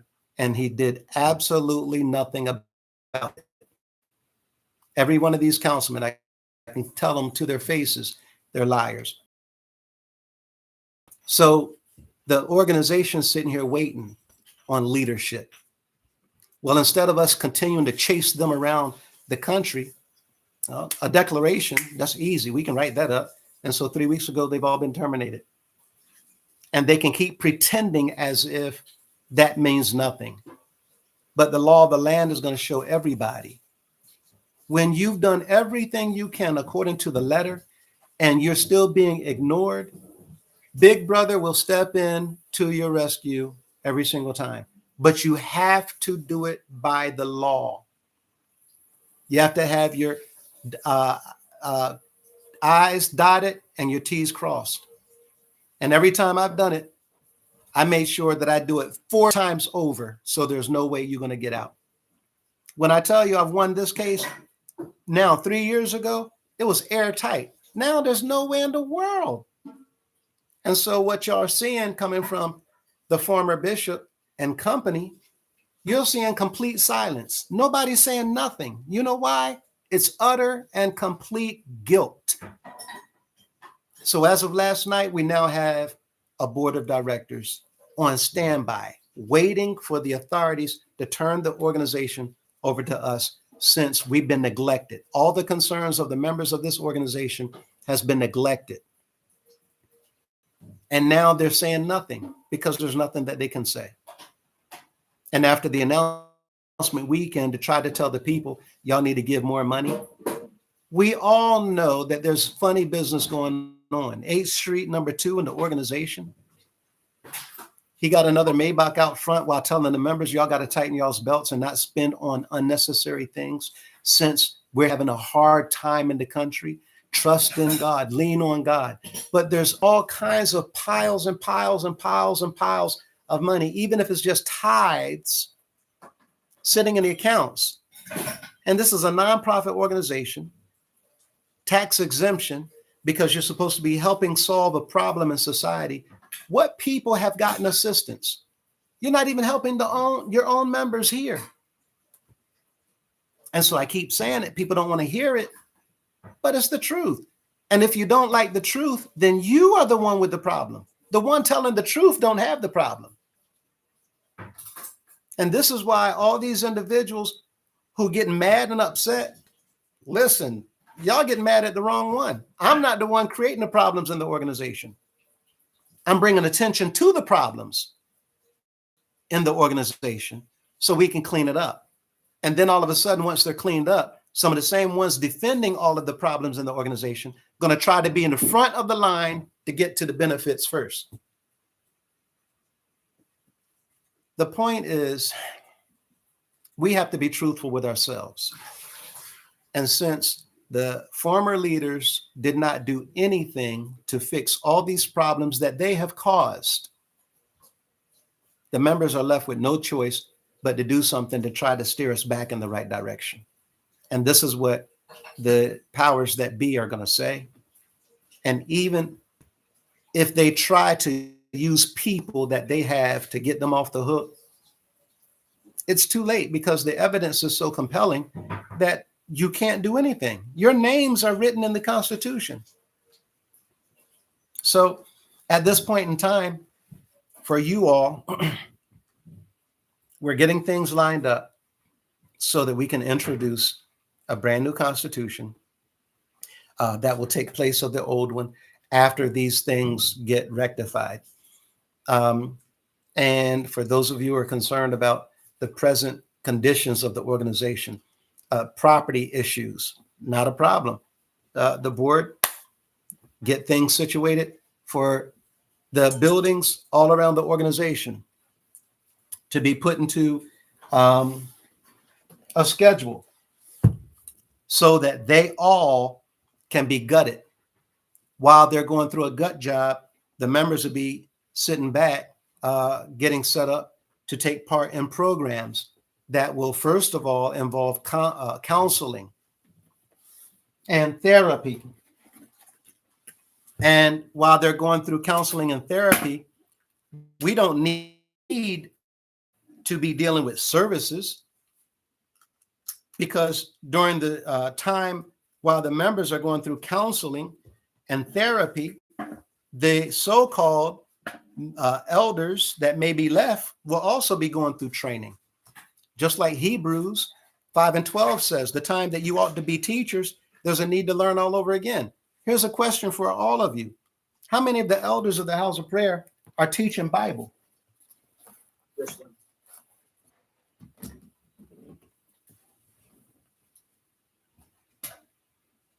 Throughout the organization.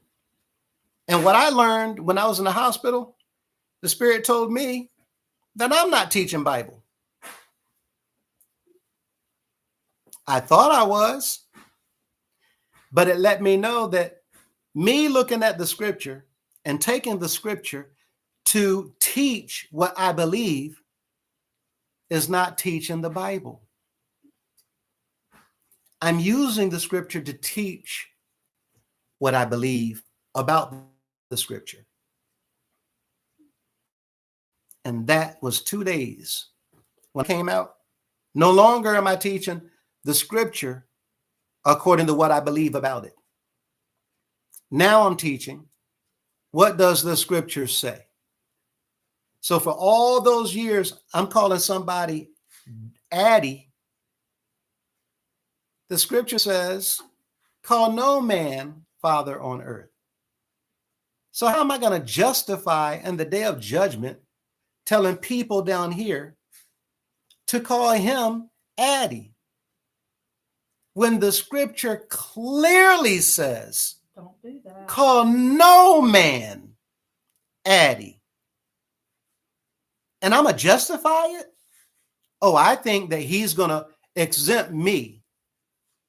No, he don't have no respect of persons. Who are you to make him accept whatever you do when he said ain't nobody supposed to do it? And then when the leader is telling everybody we've always had an Addie, we still got an Addie, and we always will have an Addie. Okay. Well, who are you? And how are you going to tell me that when you get up there in judgment, that he's going to tell you it's all right? Yes, it's okay. Tell all of those who followed you, come on in.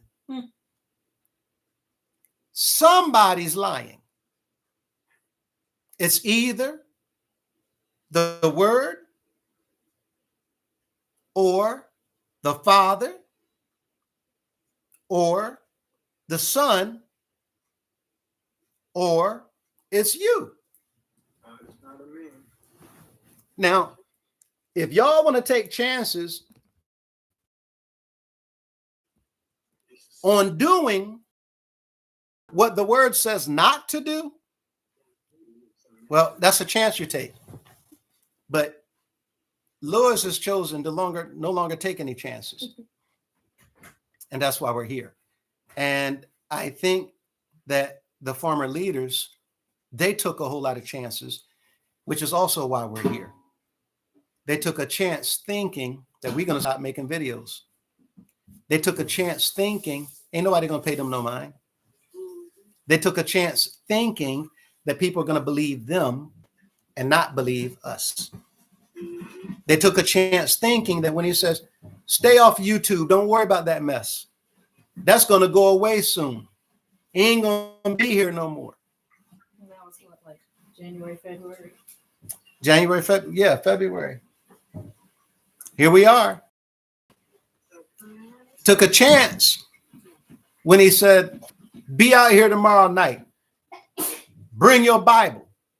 I didn't make it that night, but he hasn't invited me since. And I've been trying. So all of the members who are saying, well, why don't he just sit down with them? Well, don't say that to me. You got to get that to him. But now it's too late.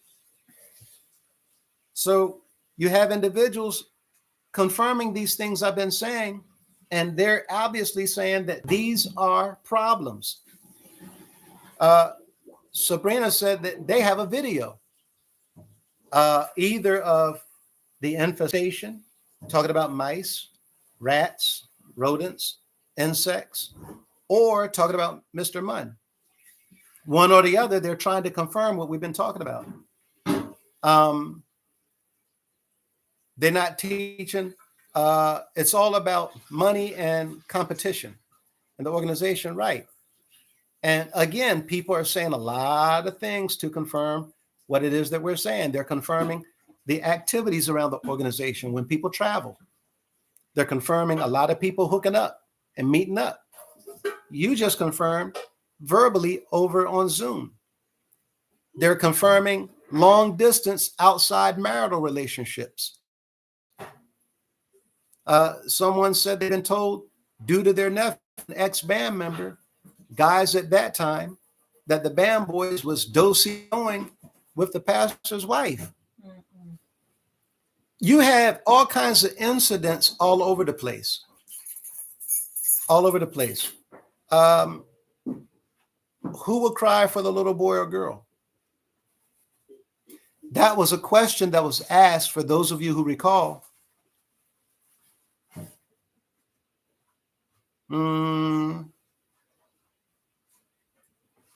Denzel Washington played in a movie where he was in the Navy, and he was a psychologist or a psychiatrist giving therapy to someone in the Navy. In fact, they actually did that movie on Joshua, Killingsworth, and my ship. I got there right after that movie. That was on the 03 LHA3, Bellawood. Antoine Fisher.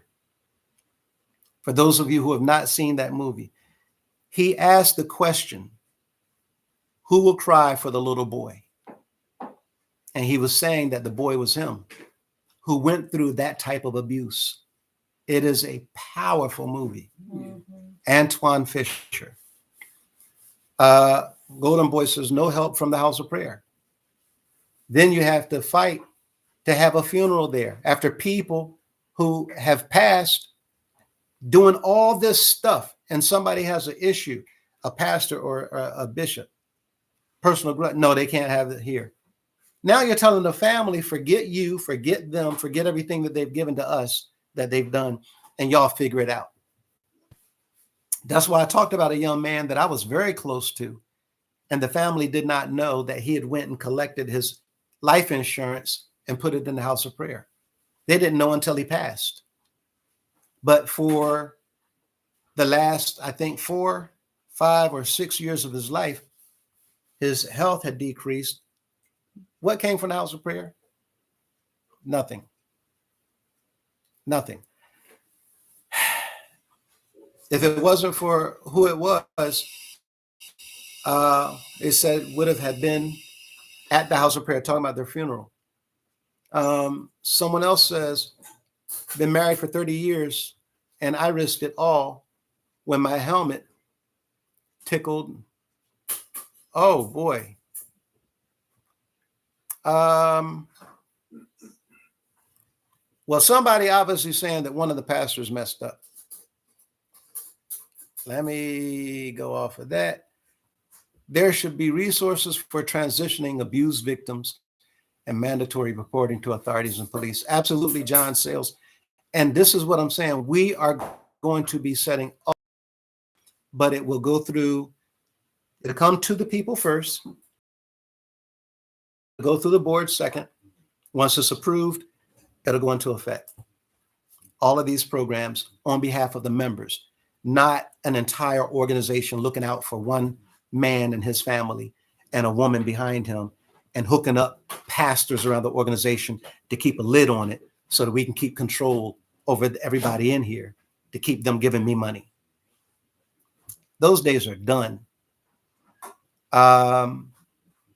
Much love to you and your wife, Madison, watching you. Oh, thank you. You want to delete that comment from RI before? Yeah, I wanted you to see it. Okay. You can't? Delete it, maybe. Let me see. Yeah, 1 second. Let me try. Oh, I got it. You got it. Okay. I'm just going to remove A1. Okay. None of them, in my opinion, that's funny. They would have been better if saying it was an adopted Africa practice that carried over with grace from the Cape Verde Islands, west of Africa, but need to be so spooky. Antoine Fisher, right. Thank you. Ethics training ASAP. All of this is coming. Again, y'all going to know about what is being planned, what's planned, and there will be a means for the members to make suggestions. And all of these things will come forward in the board meetings. And the board, once they go into a vote, will initiate these programs. And these programs will be activated as soon as possible.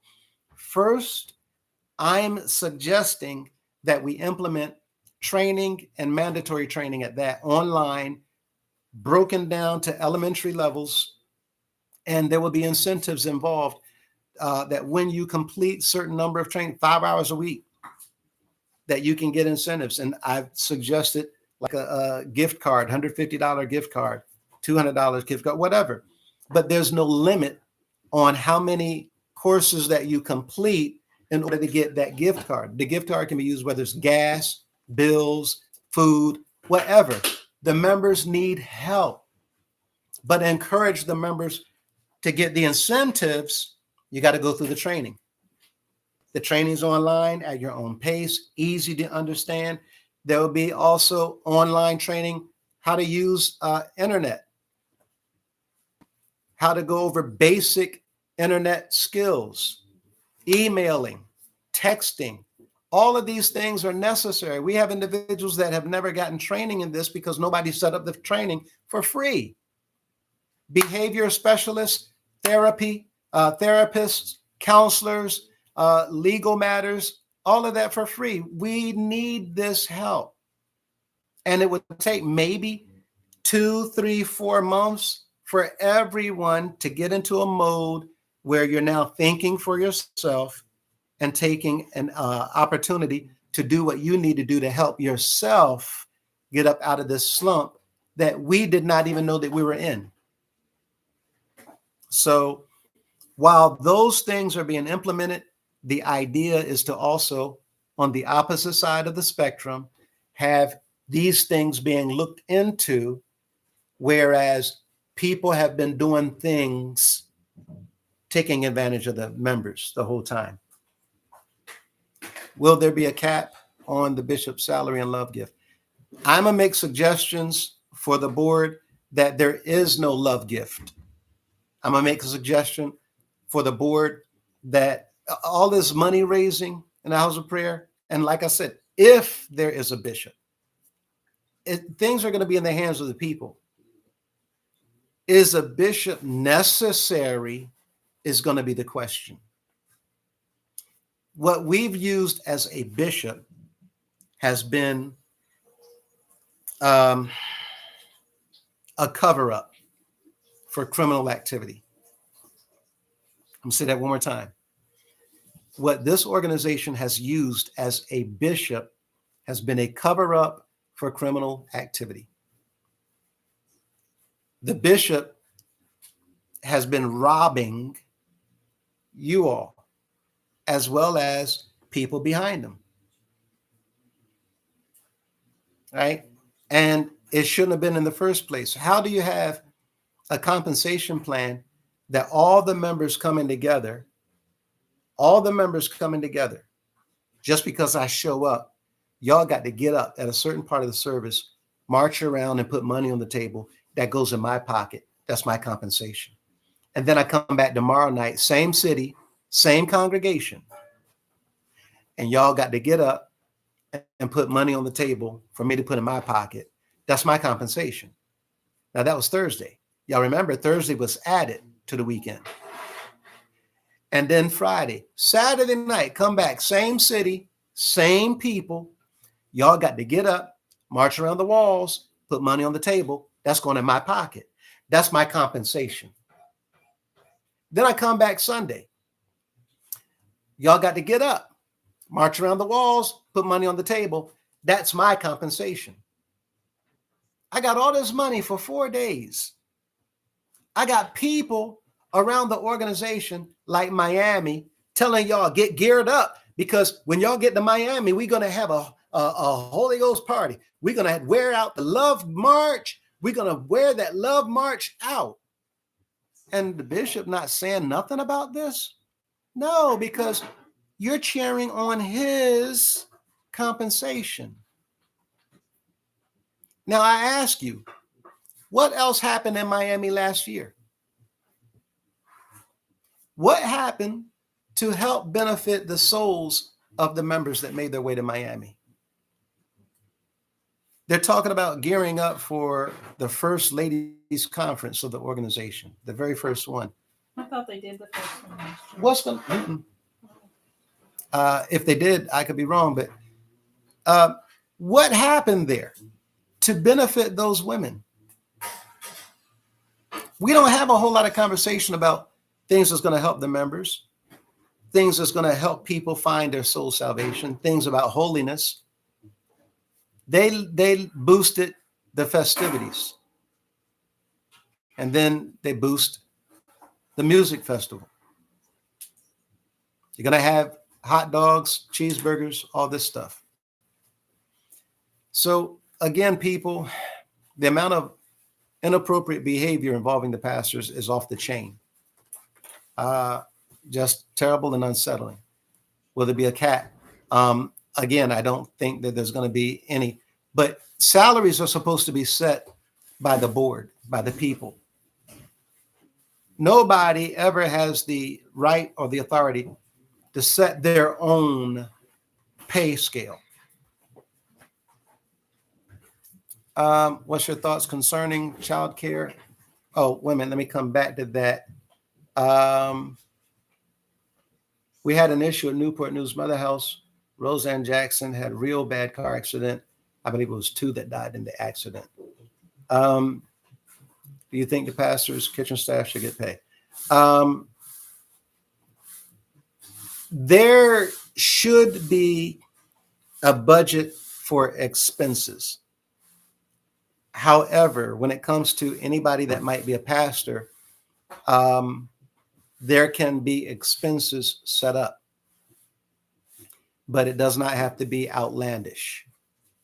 And what I mean by that is every pastor in any position, to be a pastor, you should be giving yourself to the services of that congregation's needs.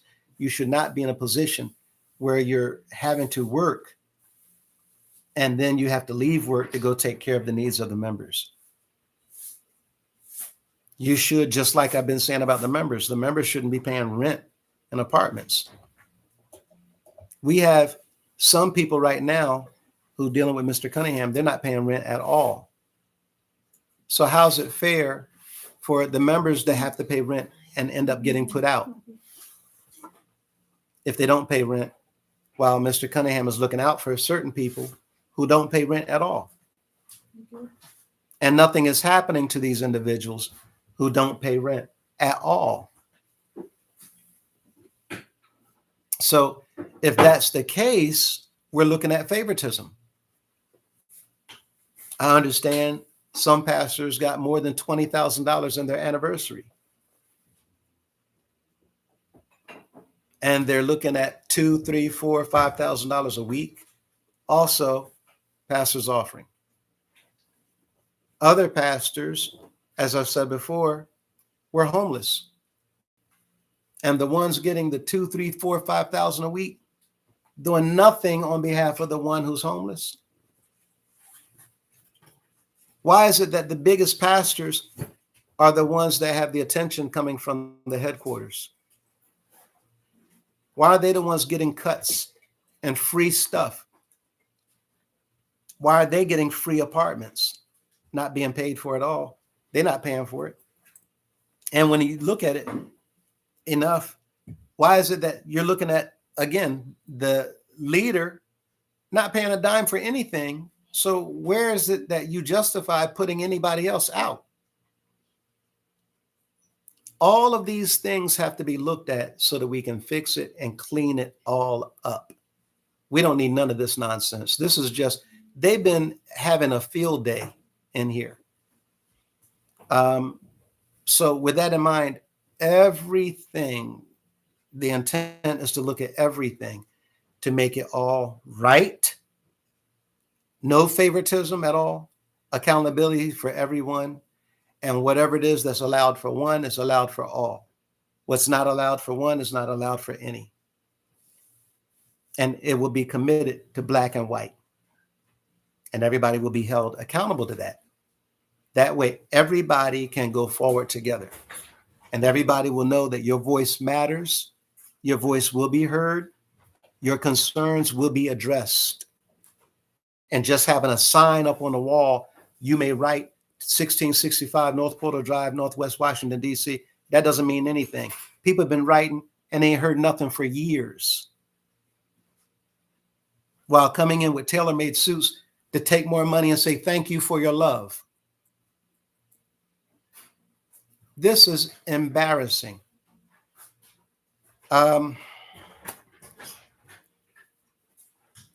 There was another video that came out, I think, yesterday morning or afternoon. And I'm going to refer to that now verbally, but I'm also reading a video I put out tomorrow. But it's by Heliocentric, the young man that has put out, I think, 3 videos on the House of Prayer. He just released a 4th yesterday. So if you look him up, I think you all would be blown away by this 4th video that he put together. And he talked about his visit to Greensboro this past year. What is your thought concerning childcare during services, as well as the being provided for parents who are struggling to work, attend services, or going to classes? Childcare is definitely something people need. That's a lot of money. Okay. So we will look at entertaining all of these different ideas. When it comes to the children, I have seen other places where they had what they referred to as a children's ministry.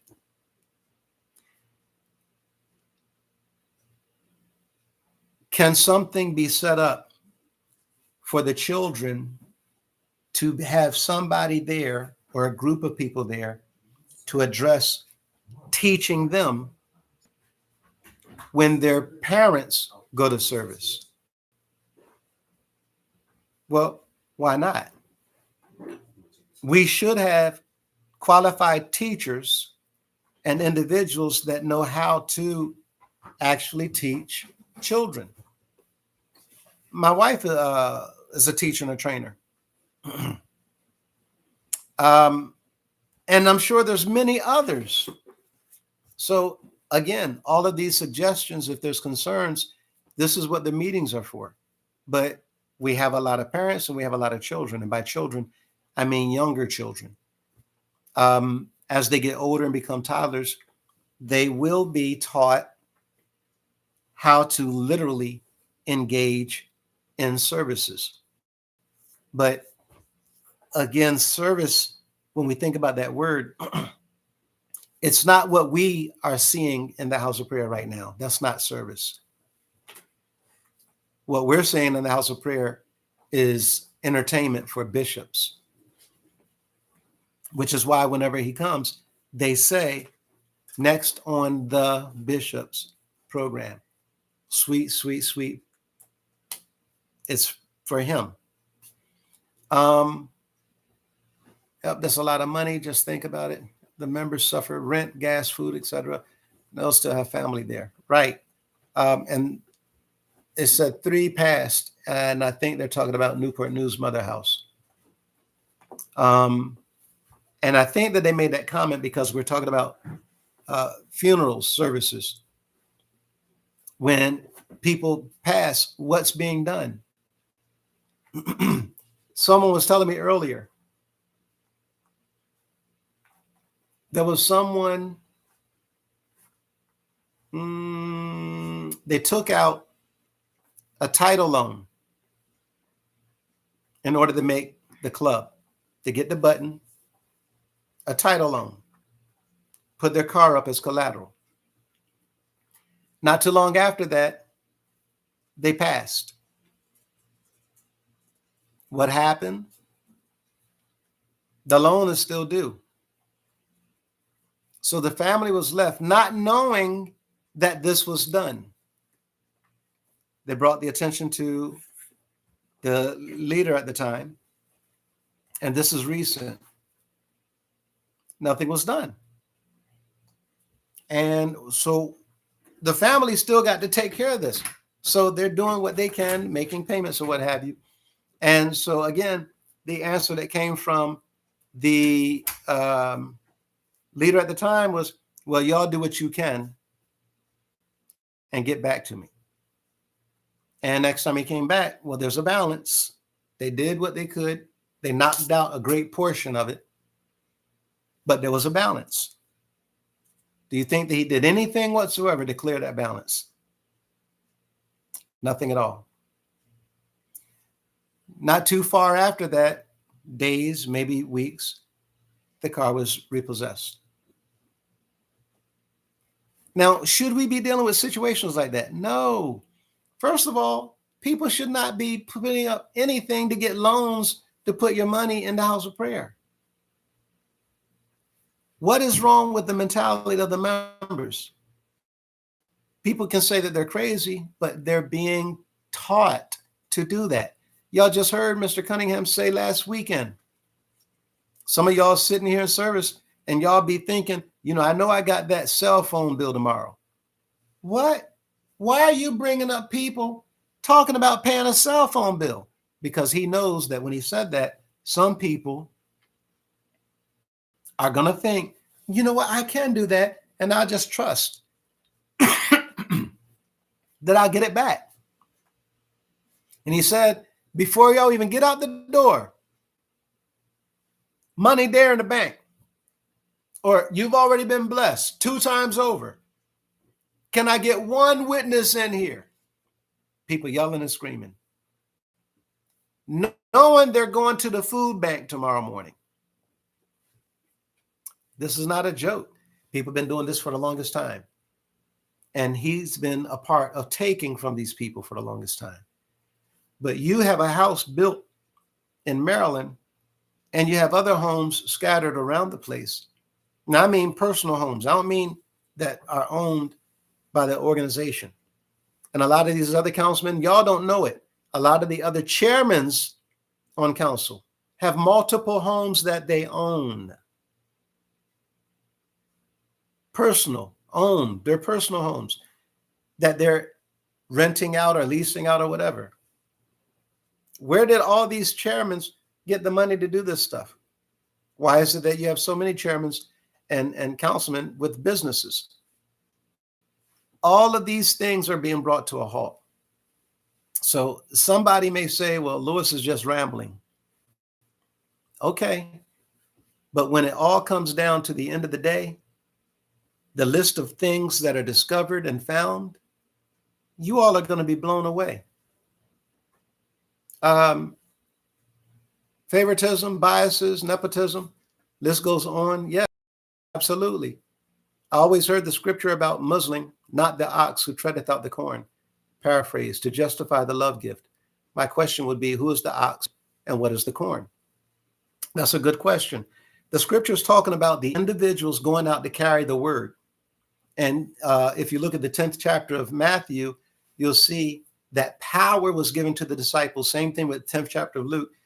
Power was given to the disciples over all sickness and disease and all unclean spirits. So when they went out to heal and teach. Now, when were they at home? There's a lot of times they're not at home. They're out laboring in the vineyard, right? So when he said that the harvest is plentiful, he's talking about laborers going out there in the world to teach and to heal. For that reason, he told a young man, the foxes have holes, the birds have nests, but the Son of Man have no place to lay his head. He said, we're homeless, but we're putting our trust in the Father to provide for us. And they're out there. So when he said that part, muzzle not the ox that treadeth the corn, what he's saying is the ox is out there doing the work. Why are you, as the farmer who's depending on the ox to do all that work that you can't do, and you're going to put a muzzle on the ox's mouth so that he won't eat corn while he's out in the field working? No, take the muzzle off. Let the ox eat. He's not going to eat but so much corn, and he's the one getting the work done. You're out here with him to guide him. But that little bit of corn that he eats is nothing compared to the harvest that's coming in off of his labor. So whenever they talked about the leader being the ox, I say lie. You all tell me if I'm wrong. When did the leader go out and do any work in the vineyard? Go out and preach the unadulterated gospel truth. When did the leader go out to help save souls? When did the leader go out to give people the word, nothing but the word, and only the word? Every time the leader went out, it was to take the money. We even have the former bishop saying, I'm here for the money. There's a recording. I think it was Philadelphia. I'm here for the money. I mean, you have to know this even when it comes to right now. Same thing. Mr. Cunningham been traveling around. What do they have? How long does it take a program? And what else is going on after the program?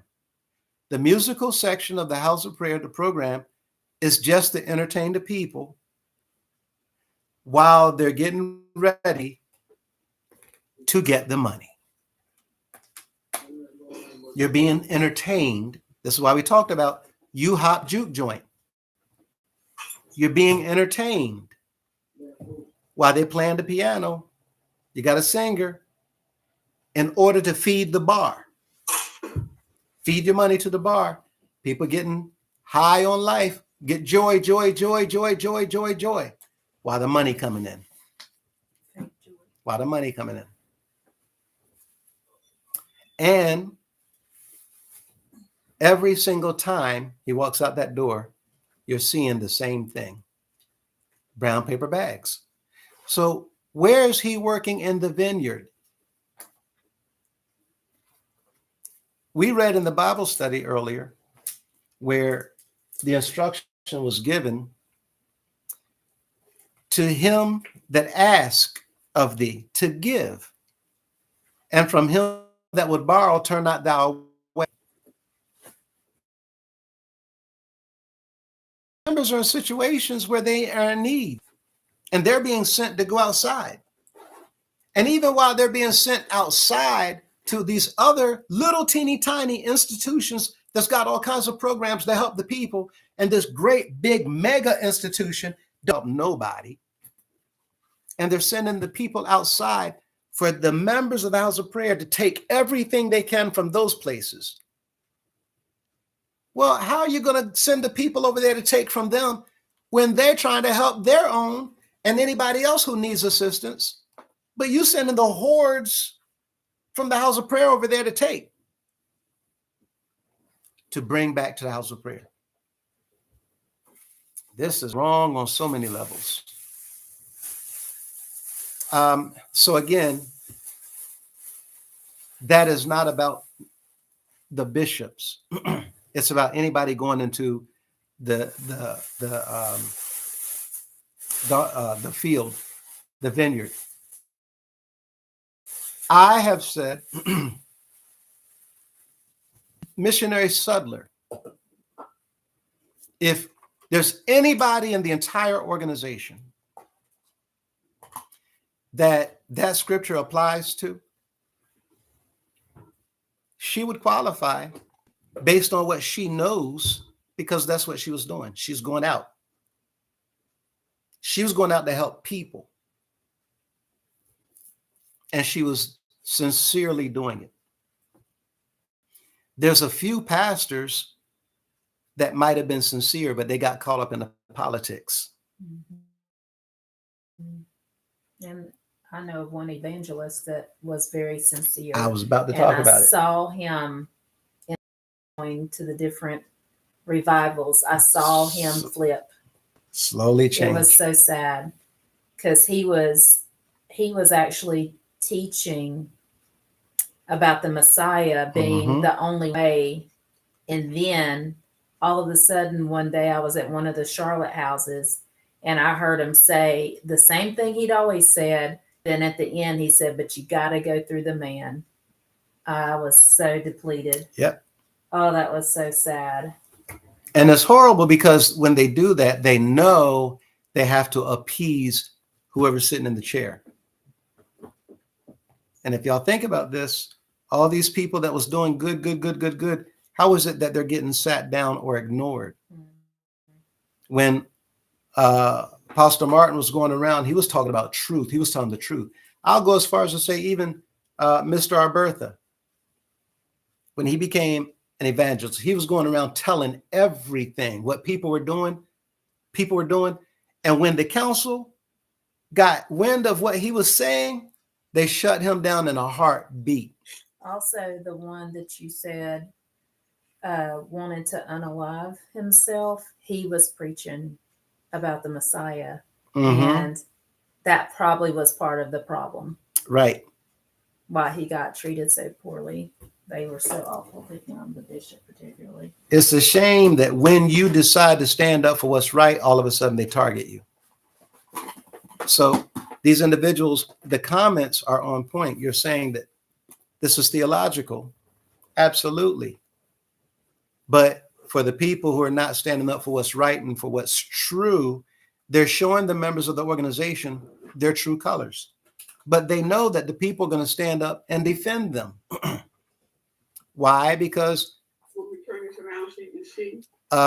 all these years, people have defended the poor behavior of the leaders because they've indoctrinated them. Absolutely. Also, Martha, and Foster Martin and the council, when they turned on them for telling the truth, they shut it down. You didn't hear nothing from Apostle Martin. Now they're going to say, well, it's because of other reasons. But we know what the truth is. And why is it that all of a sudden, the same thing with missionary Sudler? Why is it all of a sudden that you don't see her going out? Right? So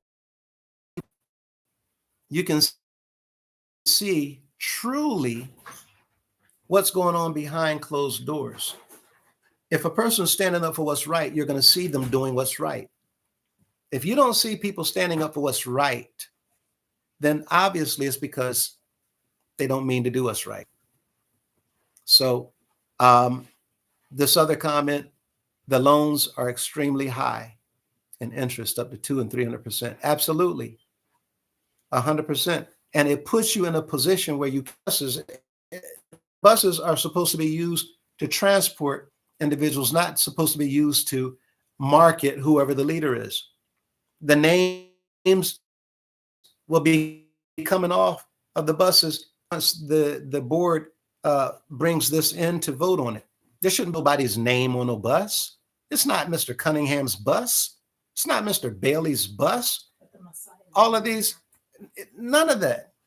What if it's just the organization or the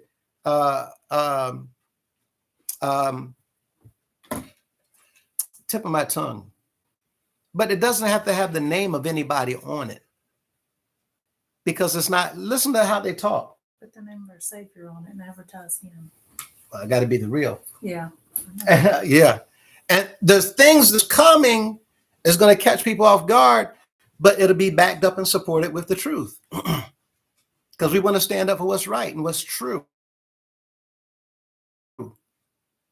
So there will be a complete shift anything, because nothing's going to be taken personally. So the members will be in the position to make decisions about many things the way it's supposed to be. And no one will be shut up or silenced the way it's supposed to be. Every member will be heard the way it's supposed to be. And there will be no more leaders intimidating the people the way it's supposed to be. And yes, the buses can be used for anything that the members put a request in and then get the approval for. And they should be. What's wrong with using the buses for an event? So again, the transformation will be property. The buses are part of the property. Same thing. These condominiums, all that stuff is going to be looked into, and the members are going to have complete and total transparency about what's going on within the organization from the top down. There shouldn't be anything that is kept from the people. And again, consultation will be sought to make sure that we're in line with everything in accordance with the law of the land.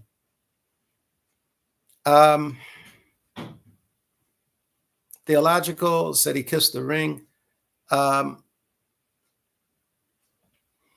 Will theological college be a requirement for men to become ministers with a 4-year degree? Also, will men going forward have the same requirements of the Levitical priests to become a minister? No. It's not required to attend anything, to go to school, to get a degree, to get a certificate, to become a minister.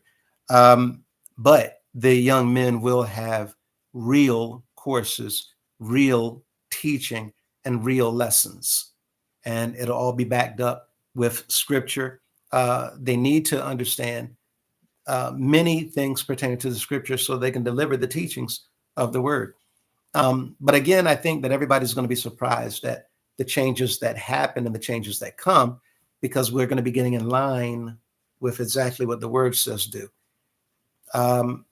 And I can't foresee anybody having a problem with anything that takes place because the members will be benefiting so much.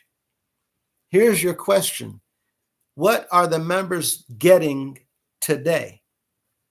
What did the members receive last year from the organization? What did anybody get from the organization last year or the year before that? What did the members get?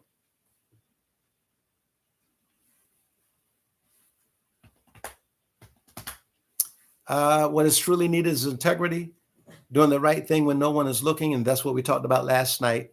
The members of the board and everybody else be held accountable if you're in a position. Stress is the answer. Uh, You asked what to get us, it's stress. Maria said the And members got wallet. stress. They got stress. That's the answer. And yes, they did. By the people, exactly. That says, I saw the missionary once. I listened to her words, but I couldn't connect. Later, she was gifted with designer items and taken out to restaurants. It was asked that the management separate her. The people love her. Absolutely. The people, whenever she come around, the people want to take her out. The people want to give her things because for 1980, for over 30 years, I've witnessed when she travels, people see her sincerity. And when she comes to your house during the daytime, she's going out to the hospitals. She's going out. She's going out to pray for people. People have testified and came back after she would go visit and pray, healed. Pastors have been intimidated by her. Members would see her living, and her living alone would become her own testimony. She is very greatly misunderstood by a lot, but that might have been also because she sometimes was talked down to by people in positions over her. With that in mind, his word is my weapon. It's scary how the word of God is so boldly manipulated for self-gain. There's simply no fear. Right. And we're going to talk about that too. How people can use certain things and say certain things in order to get certain things. You all would be surprised how some things are being said that people don't fear because they know certain things that the people don't know.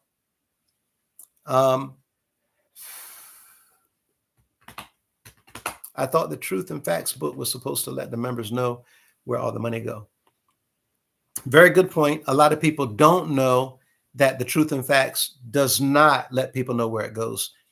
That was the lie that was told to get the people to think that this is where the money is going.